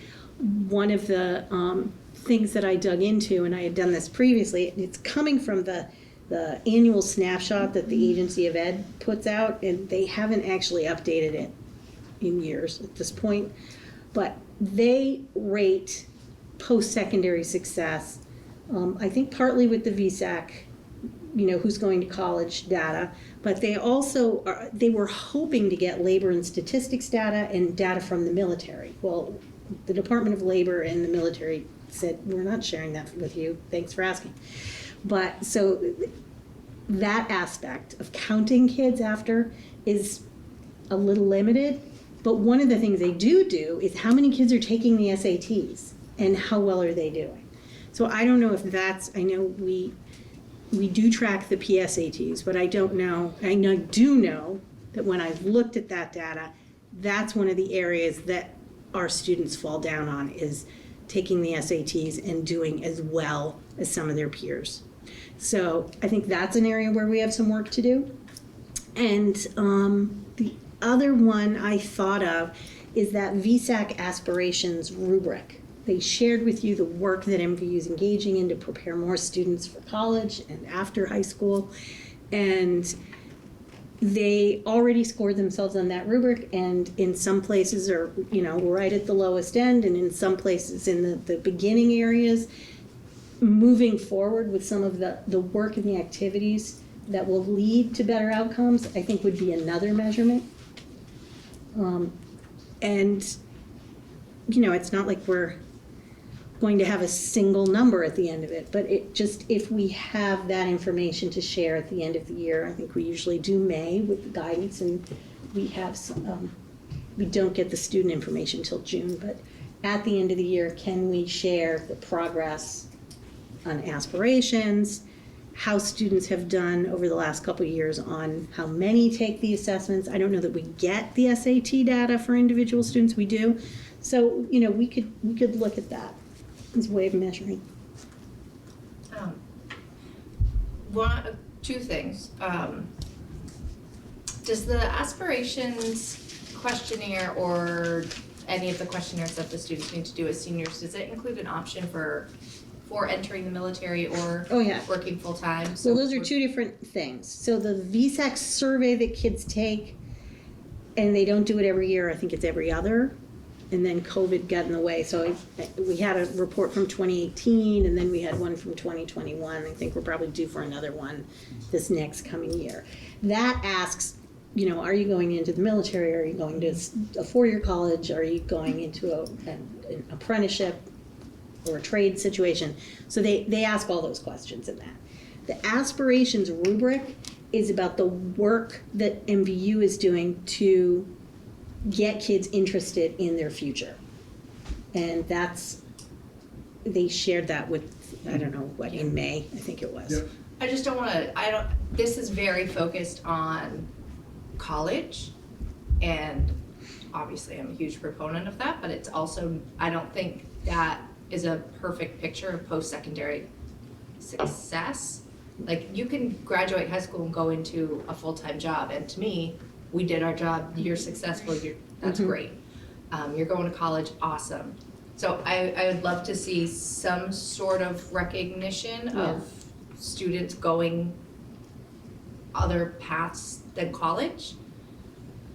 Right, and college enrollment and post-secondary training includes that. I think I need to make that clearer. What's tricky is a percentage increase. Like, we share that data with you when we do the end of the year, and in the survey, who's going into full-time work, who's already got a job, who's gonna work part-time and go to school part-time. We share that information in that survey. It was a huge survey. But from year to year, it's gonna shift, right? So if we had something like 80% of the kids filled it out, and 40% said they had a job next year, but next year maybe it'll be 30%, but a higher percentage are doing something different. It's not the same as, trying to increase how many kids are reading proficiently. It's more of a pieces of the puzzle and less of a percentage you want to increase. So I will take that feedback and try to be more explicit about, that's why I put the work-based learning, but, I want to make sure we're reporting out on the kids who are saying that they're moving into employment, the kids that are saying they're going to some sort of trade program so they can learn a particular skill or apprenticeship. But measuring like an increase from year to year, I think that's where it gets harder. Right. I don't want anyone to read this and think that our focus and we view a successful graduate as only somebody who is going this very traditional path. And I feel like if I look at this, that's what I see. And then my other comment was just on C, that increase the number of students taking the SAT. I would question that, because more and more schools are becoming test optional, so numbers are going to be decreasing, I feel like, not increasing. I know. So I thought of that too. I don't know. I'm glad you brought it up. But it's one of the ways they judge us in that measure. So instead of increase the number of students taking it, maybe it's just the performance, increase the performance of the students who do choose to take it. But are we measuring on how many do take it? I think it's both. Yeah. That was my feeling too on the SAT one. It's interesting because I don't know what the trend is, but It's decreasing. Yeah, exactly. Is it- I think California's doing away with it. Yeah. I think California's doing away with the Yes. SATs. And as California goes, typically the rest of the country goes. I think one of the best things that's happened in recent years is increasing the number of students who take the PSATs. These students are still pretty young in their high school career where they can flex, maybe change a pathway or whatever. So we now pay for the PSATs, right? Everybody wants to take them. So 100% participation in that. If we ever get there or close to it, I think it gives us some really good data and may move the line for some of our students who wouldn't think of taking SATs. And since we know that that's gonna decrease, or expect it's gonna decrease, why not put the push on to get PSAT information? Is the Sophomores- PSAT required? Like, do we require students to take No, them? we don't Because require I think 100% would be like Yeah. impossible. Especially because, it's a very hot topic, SATs Yeah. and everything surrounding that, but we know SAT enrollments are decreasing significantly. And as Dan mentioned, California is getting away entirely from those. I don't think there's a standardized test that we could say, yes, we want to increase the number of participants. I'm down with, I think it makes sense to focus on the success of the people who do it, whether that's the PSAT Yeah. or the SAT, but numbers wise, I just don't, I feel like we would be setting ourselves up to fail if we put any of our goals related to numbers.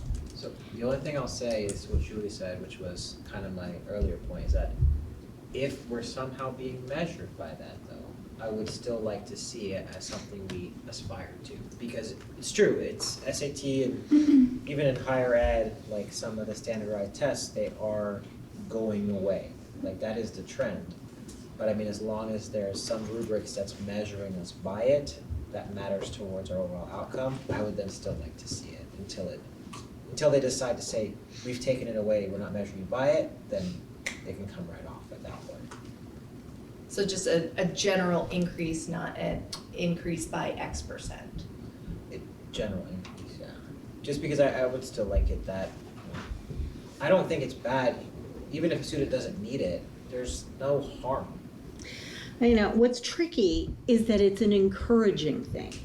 We're not in control. I can't make Dan take the SATs. His parents and he make that decision together.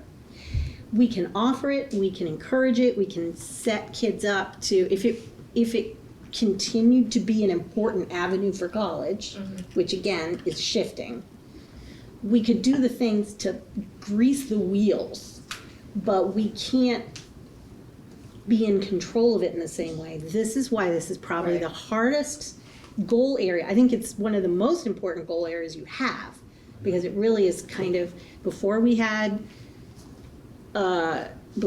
we moved to the Common Core standards in this country, there was no essential outcome for the purpose of school. But college and career readiness became explicitly the purpose of what we do in school. So having this, I think, is really a great measurement of how healthy the school system is, right? But how we really determine that from year to year, are we doing enough? We need to do more of this. I mean, really, it's not like we're ever going to get to the place where they give you the gold star. It's really, are we doing better than we were? Are more kids being successful? And how are we going to find that out? And what are the ways that we can get that? That's really, so what I'm hearing is make it a little, maybe some more ways that we can be looking at work, right, in this language. Maybe change number to, or add, instead of increase the number, it could be increase the number and outcomes of students taking, or those who do take, right? We can put a both in there, and we can be really clear in acknowledging the fact that we're not, I mean, nobody takes the ACTs around here, do they? Not really. I don't think, yeah. That's sort of a regional thing. It's more of a West. Yeah. So 2A, it bothers me, and has since we first saw it, because college enrollment, when anybody reads that, I think they automatically go to four-year colleges. Yet I think we as a school, and I know as a school board member, encourage students who are on the site to try community college in a course or two. So Especially I with think we the need cost. to clarify that in some way. Because we're still, in the lead to this, we're talking about post-secondary education. And right now, and it's probably been for decades, but there are some great one-year certificate programs for 18 months that will make some young people much more successful than if they went to college. Well, and that 48% number includes those things. That I'm trying to. It's. I think it includes it, but it doesn't. But if I reword the goal, the measurement to include that, it'll be more explicit. Yeah. Don't they, some of the tech center courses that they take, don't they come out with a certificate too? Like the beauty comes out with a certificate, and I think some of the other like social board members may have heard services this, but has a certificate, so welding training, what, 18 months or 8 months, whatever. so maybe like adding the tech center, because they get a certificate out of that. The other thing too, isn't there a lot of like hybrid options that a lot of students are taking, where they're also working and going to school and like joining the military in like a reserve capacity, where they're doing multiple things? This may not be reflected here. The VSAC survey and the survey that we give that reflects that has those questions, because that's exactly it. We have a lot of students that are not just going off to college for 4 years full-time and not working. Majority of our kids are going maybe full-time for 2 years, and then they have a part-time job, or they're going into the military and then they're going to go to college. So there are a lot of, I just, because I know this quite well, there is anybody who does like reserve or guard, they do military service, usually their training is finished within under a year, and then they're going on to college. So they're actually doing both. right. And if they're Air Force, they actually get, they're technically in a community college at the same time too. And what's tricky about that is it's a survey and students fill it out based on how they think they should answer the question. So Dan can't sit next to them and say, no, you're doing both things, click them both, right? So there's, that's part of, I know our guidance team works really closely. I mean, I think that's why I threw out the idea that we do more than just that survey information, that we try and look at as many pieces of data as we can come up with that really try and capture it. Because kids self-report, whether it's from VSAC 6 months after they graduate and they're like, I don't want to fill this out, I'm somewhere else now, I'm doing something different. Or if it's the last week, we don't let them have their cap and gowns until they fill out the survey, which is kind of what we did this year. Yeah. And still it was only 80%. You know, it's still kids just self-reporting, and it's not the whole picture. So that's why I wanted this on the agenda, so we could have this conversation and think, you know, what else do we have that we can look at? And the work-based experiences, does that cover like the trades and like, you know, the students who are in the ag programs and all that? Or If they're doing an outside thing, so if they're in the tech center or in our ag tech program, that's the educational part. But then there's the co-op placements, or that's what happens if you're, say, a senior in the tech center, or you have a placement in your industry. That's a co-op placement. But there are all kinds of other shadows, internships, apprenticeships, other kinds of experiences that kids can have. that maybe aren't going to a tech center or ag program, and we're trying to increase those as well. Yeah, you may get a kid who's in the ag mechanics program for 2 years and then go do an apprenticeship at Vermont Mechanical or Vermont Precision Tools and be there for their senior year. Yeah, I just think that's great, and it'd Yeah. be great to sort of, especially in the district goals, reflect that we're encouraging those things. Absolutely. And that's a lot of the work in the aspirations group as well, is just bringing that to light and getting that information. We can just do what colleges do, and lump it all together and say, we've got 98% of our students go on to full or part-time XYZ, and then you've got just all a little asterisk text with like, this is working, or this is service, or this is grad school. Let's just do that. 98% of our kids will be doing a thing. Doing a thing. Doing a thing. Within 6 months. We're amazing. And actually, as a parent of at least one of my kids struggled to do a thing after. I appreciate that goal. No, again, that's why I'm trying to think of this as pieces of the puzzle. And maybe that aspirations rubric will be a place that will help us measure all of those experiences. I'll look a little more closely at that and see if that works. Thank you for your ideas. And Bonnie didn't see this third one. She was on vacation. So I looked at, as Peter asked before, the board got a report out on last year's teacher, this is just teacher, turnover versus this year. And we made a little bit of an improvement, which was good. Still too low, a teacher retention rate. And I think it was 79% this year. And so I just ambitiously put 85%, which is keeping like 15 more teachers, which is, aspirational. Question, when you do that, do you remove all the people who retired from education? Nope. We have just straight up been teachers who are not returning. And we categorize how many are leaving for retirement, how many are leaving because we asked them not to come back, and how many are leaving for other opportunities or leaving education. But in terms of a bottom line, how many teachers we have to hire from year to year, that overall rate. That's what grabs people's attention. Mm-hmm. But it can be an unrealistic number as you have an aging faculty. Mm-hmm. Okay, so can we see two numbers? The number that Julie's talking about and the percentage, what it would be if you took out the people who really retired, didn't retire from full-time to part-time and go somewhere else? Would it be different? Maybe it wouldn't be that different.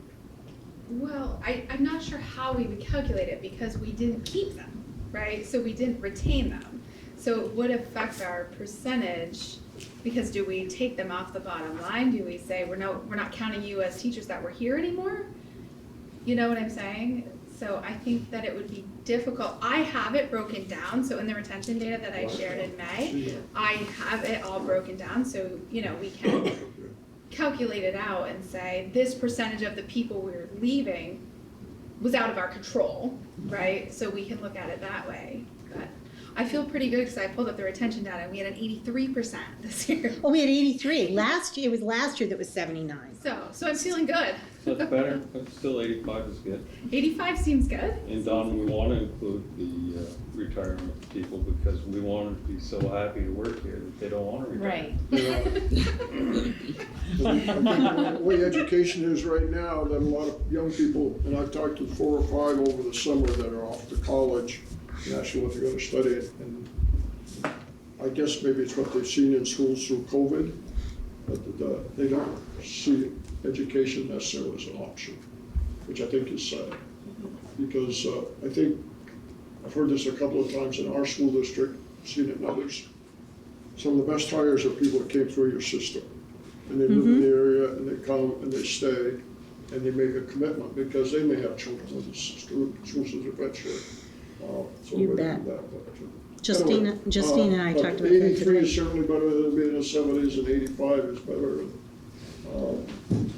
Maybe if there's a teacher shortage, we'll have to give bonuses to those people so they won't retire. Well, I will definitely say, this is not, I heard feedback from the board that we wanted all of our goals to be a little bit more measurable than just we're going to improve this, we're going to increase that. So we've been reporting at this level with lots of information, right? But I just wanted to put some of it in the goals for the district, really kind of tighten that up a bit. I'm almost as concerned about the number of maintenance and custodial people that we have to hire this year, because that's been a challenge since I've been on the board. It's getting a lot better. It's a lot It's a lot better, actually. Lot better. Yeah. But there's times when I think half the people that worked in our buildings doing maintenance and cleaning were contracted employees. And I know it wasn't half, but it was a lot. I think in just the time I've been here, it's changed significantly, and within the last year, we've been really fortunate that we haven't had postings for long. A lot of times it's, oh, I heard about this from a person who already worked here, and knock on wood, we're getting to a point that we have longer standing custodial staff, so we're not having the turnover that we typically did. So I think in that sense, we are in a much better place than we used to be.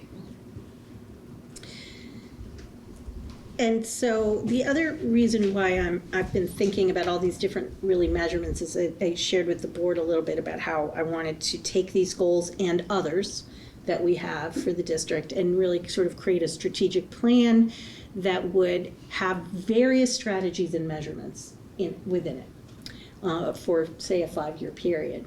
And obviously within that, our continuous improvement plan also has goals around attendance and also around social emotional well-being of students. And we assess those things, obviously in attendance by those numbers. And SEL we do in a couple of ways. We have a nice tool where students take an assessment, there's a scenario, and they have to strategize how to solve the scenario, and that scores how competent they are in our competencies that we have based on the CASEL work that we all did. And then also we have, major and minor behavioral referrals. So we want to measure the strengths kids exhibit as well as the challenges kids are having, and we want to reduce one and increase the other, right? So that's something that we're working on. And then also the student attendance, I think the general attendance is increasing. We made big gains as we shared this spring from year to year. We really want to hone in on students who are at the greatest risk and reduce those numbers, right? So that's more of a reduction of students who are at higher levels of truancy. Because for us, if we're going to have truancy and engagement, professional and teams of folks through the educational support team process or others working on trying to get kids into school and to stay in school, we want to see it, fewer kids out 40 days, fewer kids out 20 days. That's where we want to see those numbers decline and target that. So I didn't know if you wanted to add a goal or whether we want to sort of roll that into, that's part of our continuous improvement process anyway, but it might be part of the strategic planning that I'll be drafting out and sharing with the board throughout the year. I like number 5. I'd like to add that. 2 cents. It's a lot easier one to measure, right, than the previous conversation we just had. And we'll continue to report. I mean, it's one board member, but we will continue, no matter what your decision, we'll report out on all of it. I guess the way I'm kind of trying to frame it in my mind, and I don't know where I land yet, is what's the high level goal and what are the strategies and tactics to accomplish it? Mm-hmm. And so reading these two, I'm wondering if do they rise to the level of the full goal, or are they the strategy to improve our post-secondary outcomes and improve our proficiency scores? So I don't know, that's what I'm wrestling with. And so maybe, one option would be to include one as a district goal, and then another option would be to say, no, it's already covered, but maybe these end up as building principal goals, or they're on our continuous improvement plan anyway, Right, so they we're are. obviously still tracking, so they don't get lost. But it's just my thoughts. So I have a thought, but I think I haven't formulated it, it's more like a brainstorm. I'm kind of curious if I'm not convinced, I think we do a good job at recruitment, but I often wonder if we could do a better job of recruiting, because I'm curious, especially now the labor market, depending on the labor market, how tight it is, or but do we, I'm curious, like, how many applicants we get for positions, maybe not just professional, but even non-professional. And sometimes are we like, well, we'll have to hire this person because we have no other applicants. And I'm wondering if that's a good position for us to be in. So I haven't really thought through, but we're seeking to increase the retention of educational professional staff. Mm-hmm. I'm also wondering if we should seek to increase the number of applicants for positions, because then we could have in theory, we could have more to choose from to find better matches for our school district. Mm-hmm. But I don't know if that's like just a brainstorm. I'm not sure if we have anything in place that can measure that. I'm sure we know how many applicants we get for every position we announce. We do, of course, though, we repost a lot, Yeah, right? yeah. So to keep it fresh, the way that School Spring is by far the greatest. So I think what you're describing to me sounds like a strategy to get at that higher retention, but it is. I'm not sure if it's but to get to retention, it's that we're hiring the best. the best teachers we can. Yeah, Yes. how many are we missing because they don't even know about us? But isn't, correct me if I'm wrong, Bonnie, I think we covered this in the meeting, I missed, but isn't it not so much how many we're getting, but the retention issue is more, we can't hold on to them after a certain point because we're losing them to the other school districts, and that seems to be somewhat of a bigger issue. Yeah. Is we get a lot of, it doesn't depend on the position. It does depend on the position, and you know, we've heard that we're a very good starter school district, right? Like, people come here and they get good training, we have great mentorship, we have a lot of professional development, and then, you know, if they're from Chittenden County, which a lot of our newer teachers are coming from Chittenden County, they end up leaving for higher pay in Chittenden County. Unless they've really built a solid foundation here, and, you know, they really feel connected and part of it. I mean, But you're right. The worst scenario though, if you're an employer, is to have an opening and you get one applicant. Well, yeah, because and does and it that happen? happens. Of Yeah, course it it does does. happen. You know, It happens. especially So- hard to find Right. positions. You get one applicant and you interview, or maybe they don't even get to interview because they're not qualified.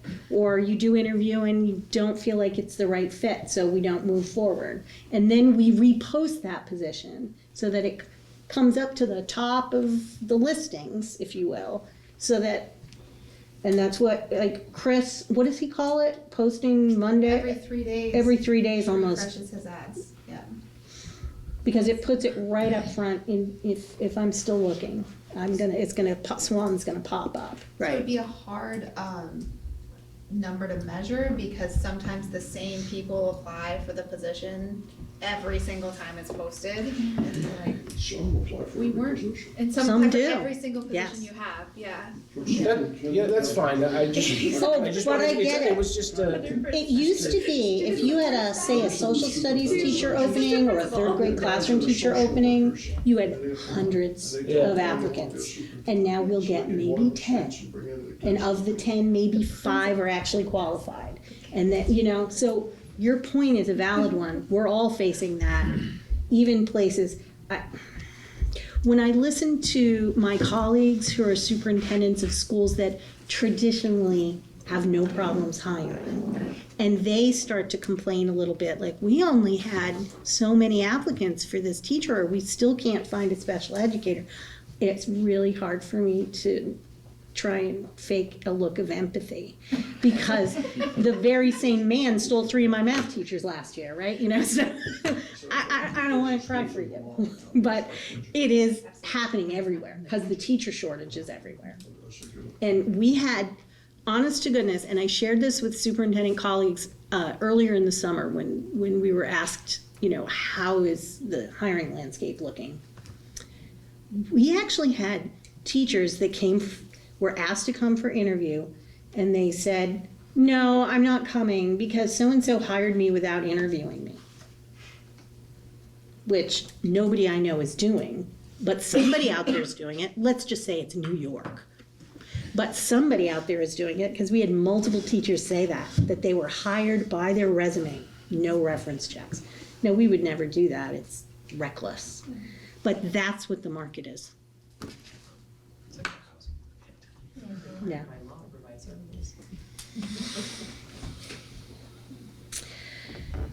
So I bring it back But I next also time. agree with you, Toby, that we are trying to find other avenues to advertise. Like Beth Ann and I tried the career fair, that didn't work very well, but we did get some contacts so we can try to get into some college career fairs in the late winter, early spring. That's a great idea. And then JR's been looking into other avenues to advertise for and stuff. So I do agree that we do need to increase our applicant pool or put our name further out there. School Spring for teachers really is our best bet. I mean, we have teachers coming. We have 3 coming from Colorado this year. We have one coming from Kentucky. We have them coming from all over the country, and that's where they find them is School Spring. We don't do anything, I don't even know if you could do it with public funds. And I'm not saying we should, but we don't do anything for like an employee referral program. Someone gets picked up because of them. And I'm not just talking about professional staff, though, I'm thinking more extracurricular staff in particularly. But, those are tools. I don't know if they're available in the public sector, but, referrals of people who are happy working here. Oh, I got a friend who's graduating from a college in Massachusetts. Come back home. Come work with us here. It's great.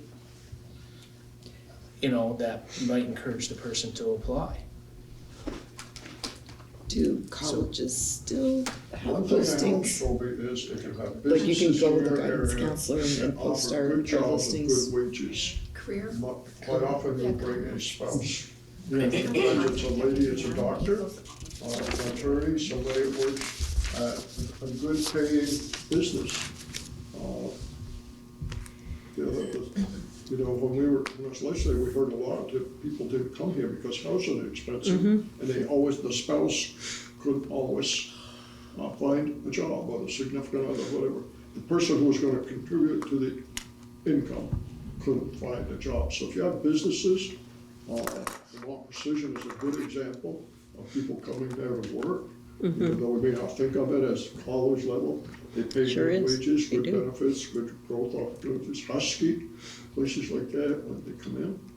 And I'm not sure what our relationship is with some of those places to let them know we have teaching positions. And housing is a huge issue and continues to be, especially when we're getting teachers from out of state that want to come and then they can't find a place. And we work it, like Bonnie always has her eye on a few places and she lets people know and she gives people referrals. But it is an issue. And for your young Chittenden County crowd, just advertise for 1 hour from downtown Montreal, Friday night, what better place to go? They can't afford to go. So, John, we have, it's after 8. Yeah.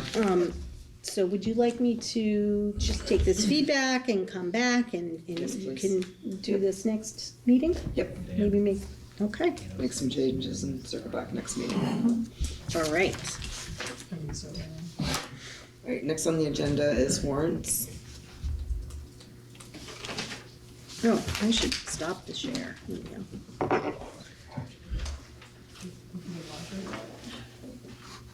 You sat next to me. Does it have to be read?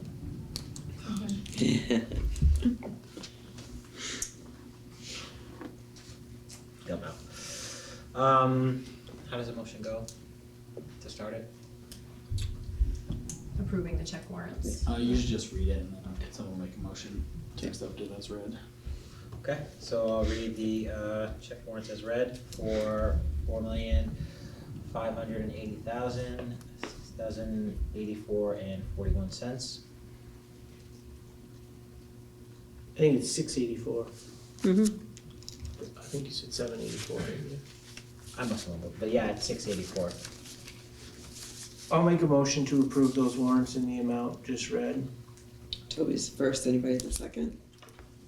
I'll second. Thank you, Devin. Any discussion?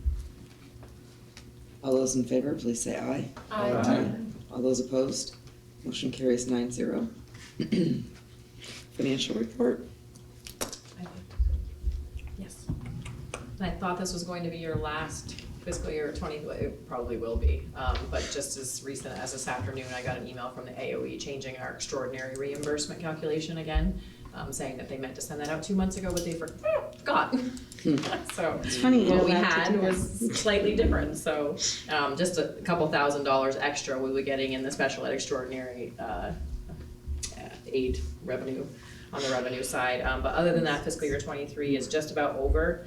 Been talking a lot this week about hoping that this will be the start of a base for MVSD. You know, this is kind of probably the most normal year we've had yet, if you can call it that, but really just trying to focus on where we've been charging expenses, be consistent with that, and then next year when we budget, utilize that information to start to see trends and what we're budgeting for, if it's enough or if it's appropriate, and if we need to make shifts.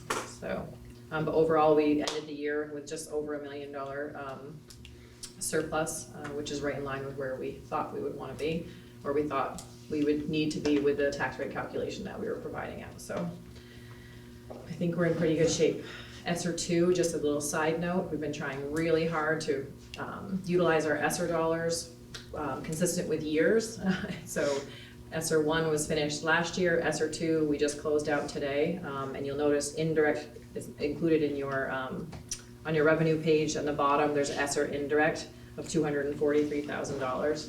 That might be a couple $1,000s lower than it will end up being, but that will be the end of ESSER 2. We'll be utilizing ARP ESSER or ESSER 3. We started that this year, but we'll be using that for the majority of ESSER expenses next year. So just really clean from a management perspective, easier to deal with the AOE, easier to maximize the funding too. So happy with how that worked out also. So the balance going forward is similar to previous years as we look forward to the tax rate.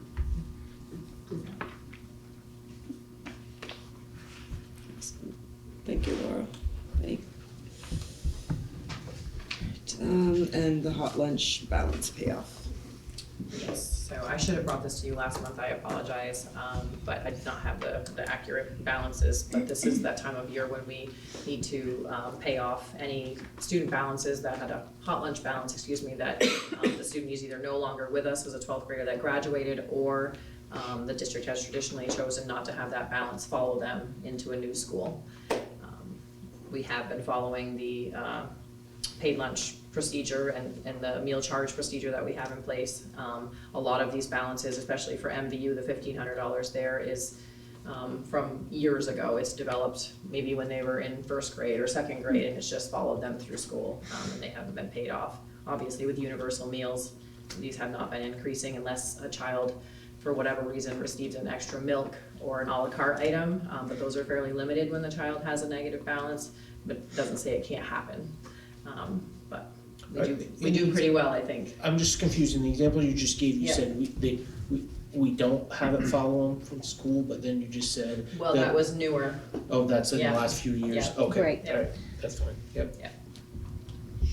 But the school staff and Marnie Carlton, who is our SFA coordinator, work really hard to keep these balances as low as possible and work with families to get resources that they need.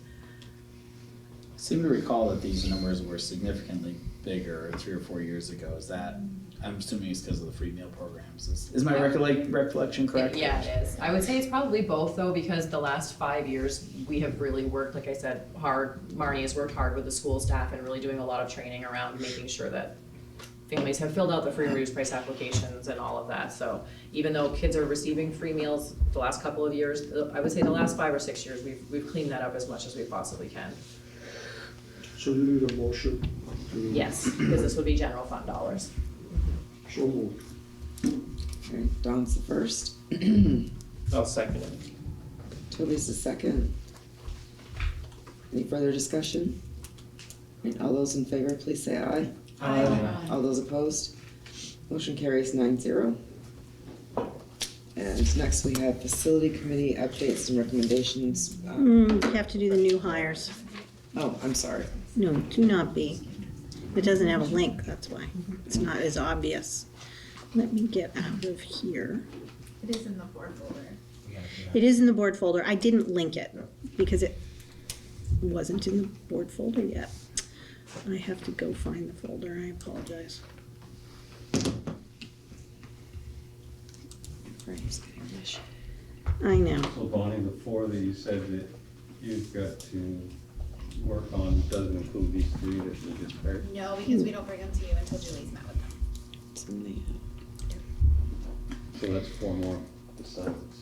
It's not just teachers, so I think I I have see what you're saying. 2 professionals and then I have an IT person and, It's all good. yeah. Okay. Thank you for your patience. Why, I just kept clicking the same thing that wasn't opening, which was not helpful. So we have for you Minnick Hall, who will be a new special educator at Swanton. We have Whitney Critchlow, who has been working for us as a long-term sub or a daily sub, both at MVU and at Swanton over the past couple of years. And she has decided that, yes, okay, she will come and be a classroom teacher for us on a regular schedule and not just as a substitute. She will be, I'm not sure what grade she's going to be in. I think it might be 5th grade. And then John Nielsen is coming back again. We have a couple of special ed positions last year that we weren't able to fill. Minnick is taking one of those positions. And then we wait until August to see if we can get a special educator for it. And since we didn't, John Nielsen will be coming back for another year as what we're calling an academic specialist. They're a licensed teacher. They're doing direct instruction with students under the supervision of a special educator. So they're delivering that specialized instruction. It's helping with the numbers of kids who need support.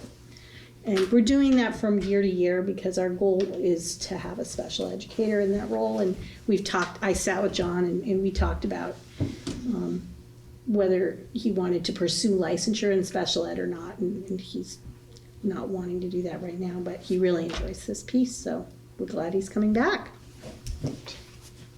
Julie, do our other schools have SEL coordinators besides, I see Swanton is looking for someone, but does 5-8 MVU have in person? Yes, it's one of the things that we've tried to call, because it's a non-union position, and yet it's not administrative, but we want someone to really help lead the behavior team of support staff and other professionals to really just, so you met Eric at Highgate.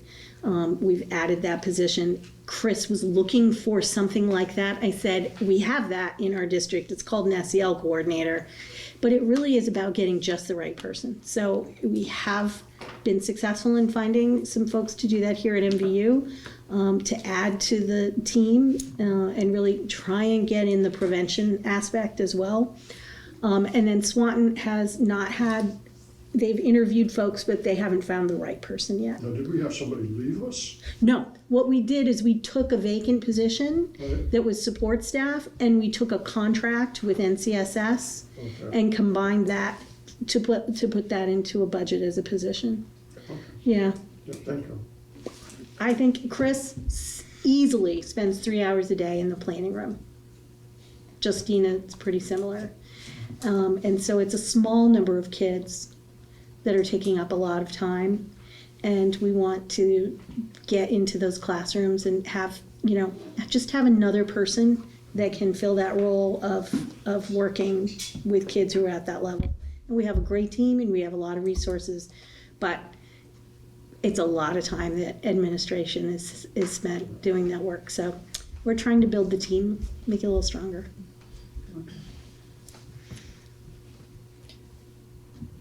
You have a motion to sign the contracts, is that what you need, or To accept. Accept. accept the contracts? Mhm. Yeah.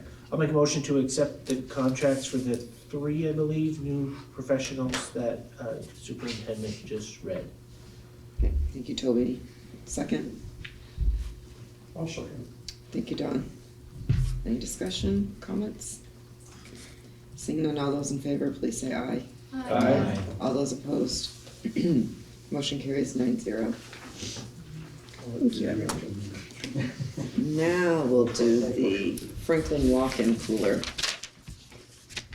All right, so the facility board met, and as far as the walk-in cooler goes, so Laura reported that we continue to have hot lunch surplus, and the recommendation was to replace Franklin's walk-in cooler. You can see the quote that's on there.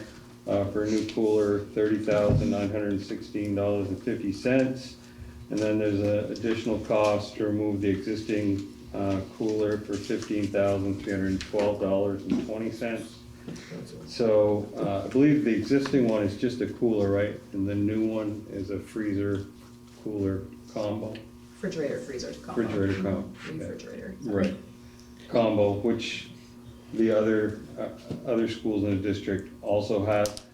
Don did mention that MVU needs to replace their units as well, but Laura pointed out that we didn't have the surplus to replace those.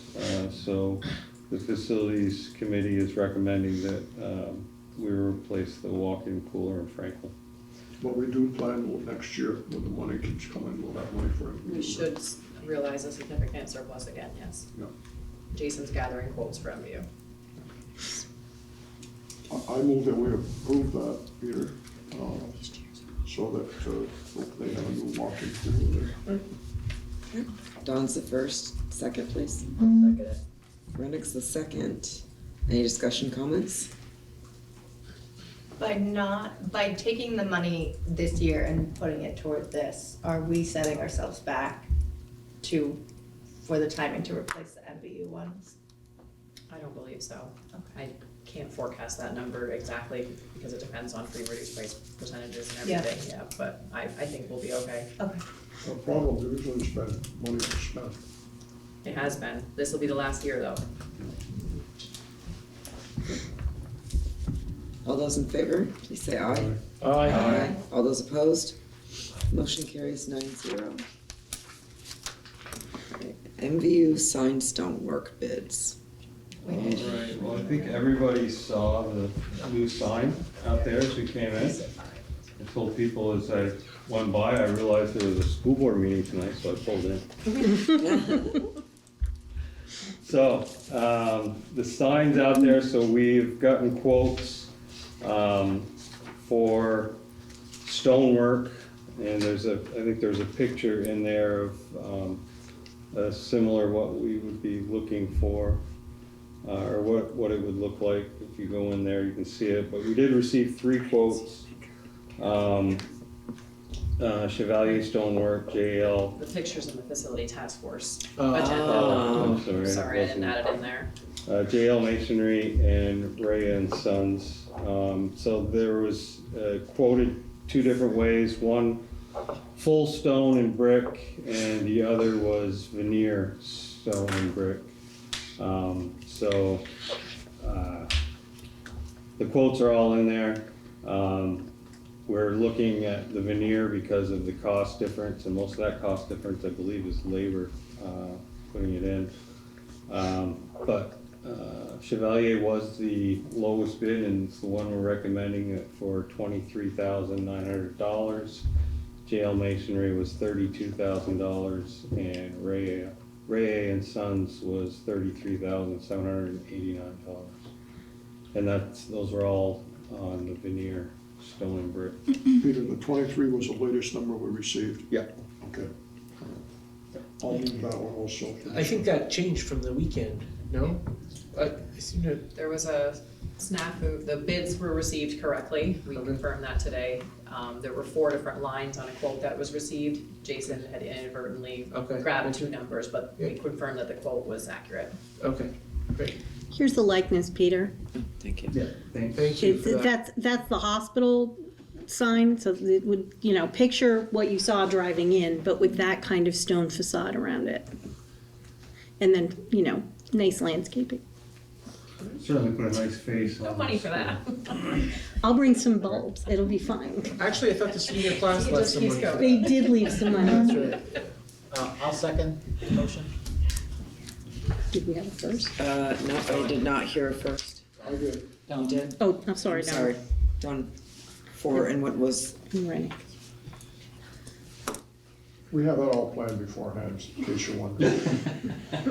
okay, so I think for the veneer stone, having chevalier's, Yes, okay. Yes. absolutely. So Don, then Rennick, Do we wanna make sure you have the, quote, the amount? chevalier's. Yeah.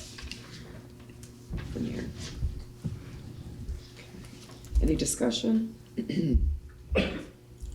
All those in favor, please say aye. All those opposed? Motion carries 9-0. MVU HVAC units. Let's go do the roof phase 2. Of the change order. Yes. So, let's look at that one. So, there was heavy leaking where the vestibule, where the new section was put on the front of the school, the security area there. So where that meets the old building, that came apart. So you got a newer building, an older building, they don't move with the same. So they've been caulking it, filling it in, but it's a constant problem right now. With this change in scope, we also had, they wanted to put in a new hatch ladder, and it was gonna go into this section, but they realized that this isn't the best place to have it. So I think it's more in the center part where they want to put that. So they wanted to remove that from this phase anyways, which is a reduction of $35,000, which freed up some money under this project to be able to fix the vestibule entry area and put that rubberized roofing over that to seal that area so that will no longer leak. So we'll do that whole section and add it to this project, and then we'll have to go back on another phase to put in the new hatch and ladder to access the roof. So this is more, we gave them the okay because we're not spending more money, we're just reallocating it, but definitely wanted to bring it to the board. I don't know if do we need to take action on that? We should, because it's a contract. Okay. So the auditors will want the minutes to reflect the actual I think contract a amount. nice aside that we lucked out on, that Jason came back to us and said, where we really want it, so it's convenient going forward, we couldn't do this year, anyway, right, we're gonna relocate it. Yeah, So it worked out really well. it did. I will move that item also to get it going forward. Don's the first. I'll second it. Rennick's the second. Just I don't know if it's a typo or it's intentional, but the project name does not appear to match the change order. You're right. Oh, Thank you. So, I'll have John update it and then Julie can sign it. Yeah. yeah. Nice catch. I didn't see it. It says lighting Lighting instead of covers. roof on Yeah. it. Missisquoi The Valley. Valley. consolation is math was wrong earlier, so Yeah. I caught that. I don't do math, but I think this was a good time to note, and I'm sure every board member knows this, but Jason is doing an amazing job. his problem solving is as good as I've seen, and I have to tell you, I've worked both as an administrator but also as a consultant, and the guy is good, and we're very pleased and lucky to have him. Any comments or? Everybody's tired as I am. All those in favor, please say aye. Aye. All those opposed? Motion carries 9-0. Now it's HVAC. Yes. Okay, so the HVAC units, and by going up on the roof, I got a good idea of how many there are up there. And there's a lot, so this is just a drop in the bucket. But, so if you remember, we had budgeted $155,000, and our goal was to replace 10 units. The pricing came in higher than we had anticipated. So for 10 units, Vermont Mechanical was $249,286. New England Air was $213,200. So then we looked at what we could get for 7 units, and Vermont Mechanical was $174,496, and New England Air was $149,240 for 7 units, putting us just under what we had budgeted. So that is what the Facilities Committee is recommending that we accept. And there's a long lead time, right, on getting those in. It would be like February when we put those in, so we're looking to approve that tonight. Peter, are you looking for an action on that? Just because the. It's not, no, Well, there isn't actually. We already have I guess it. technically we don't have to because it's under budget, but it is different than what we had anticipated, so didn't want to bring it to the board. I think it's good to have it.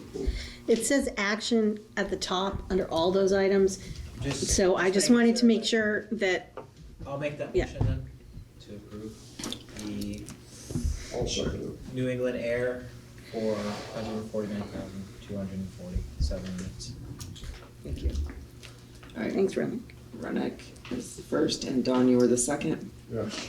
All right, and just clarifying 7 units, New England Air. Any discussion, comments? All those in favor, please say aye. Aye. All those opposed?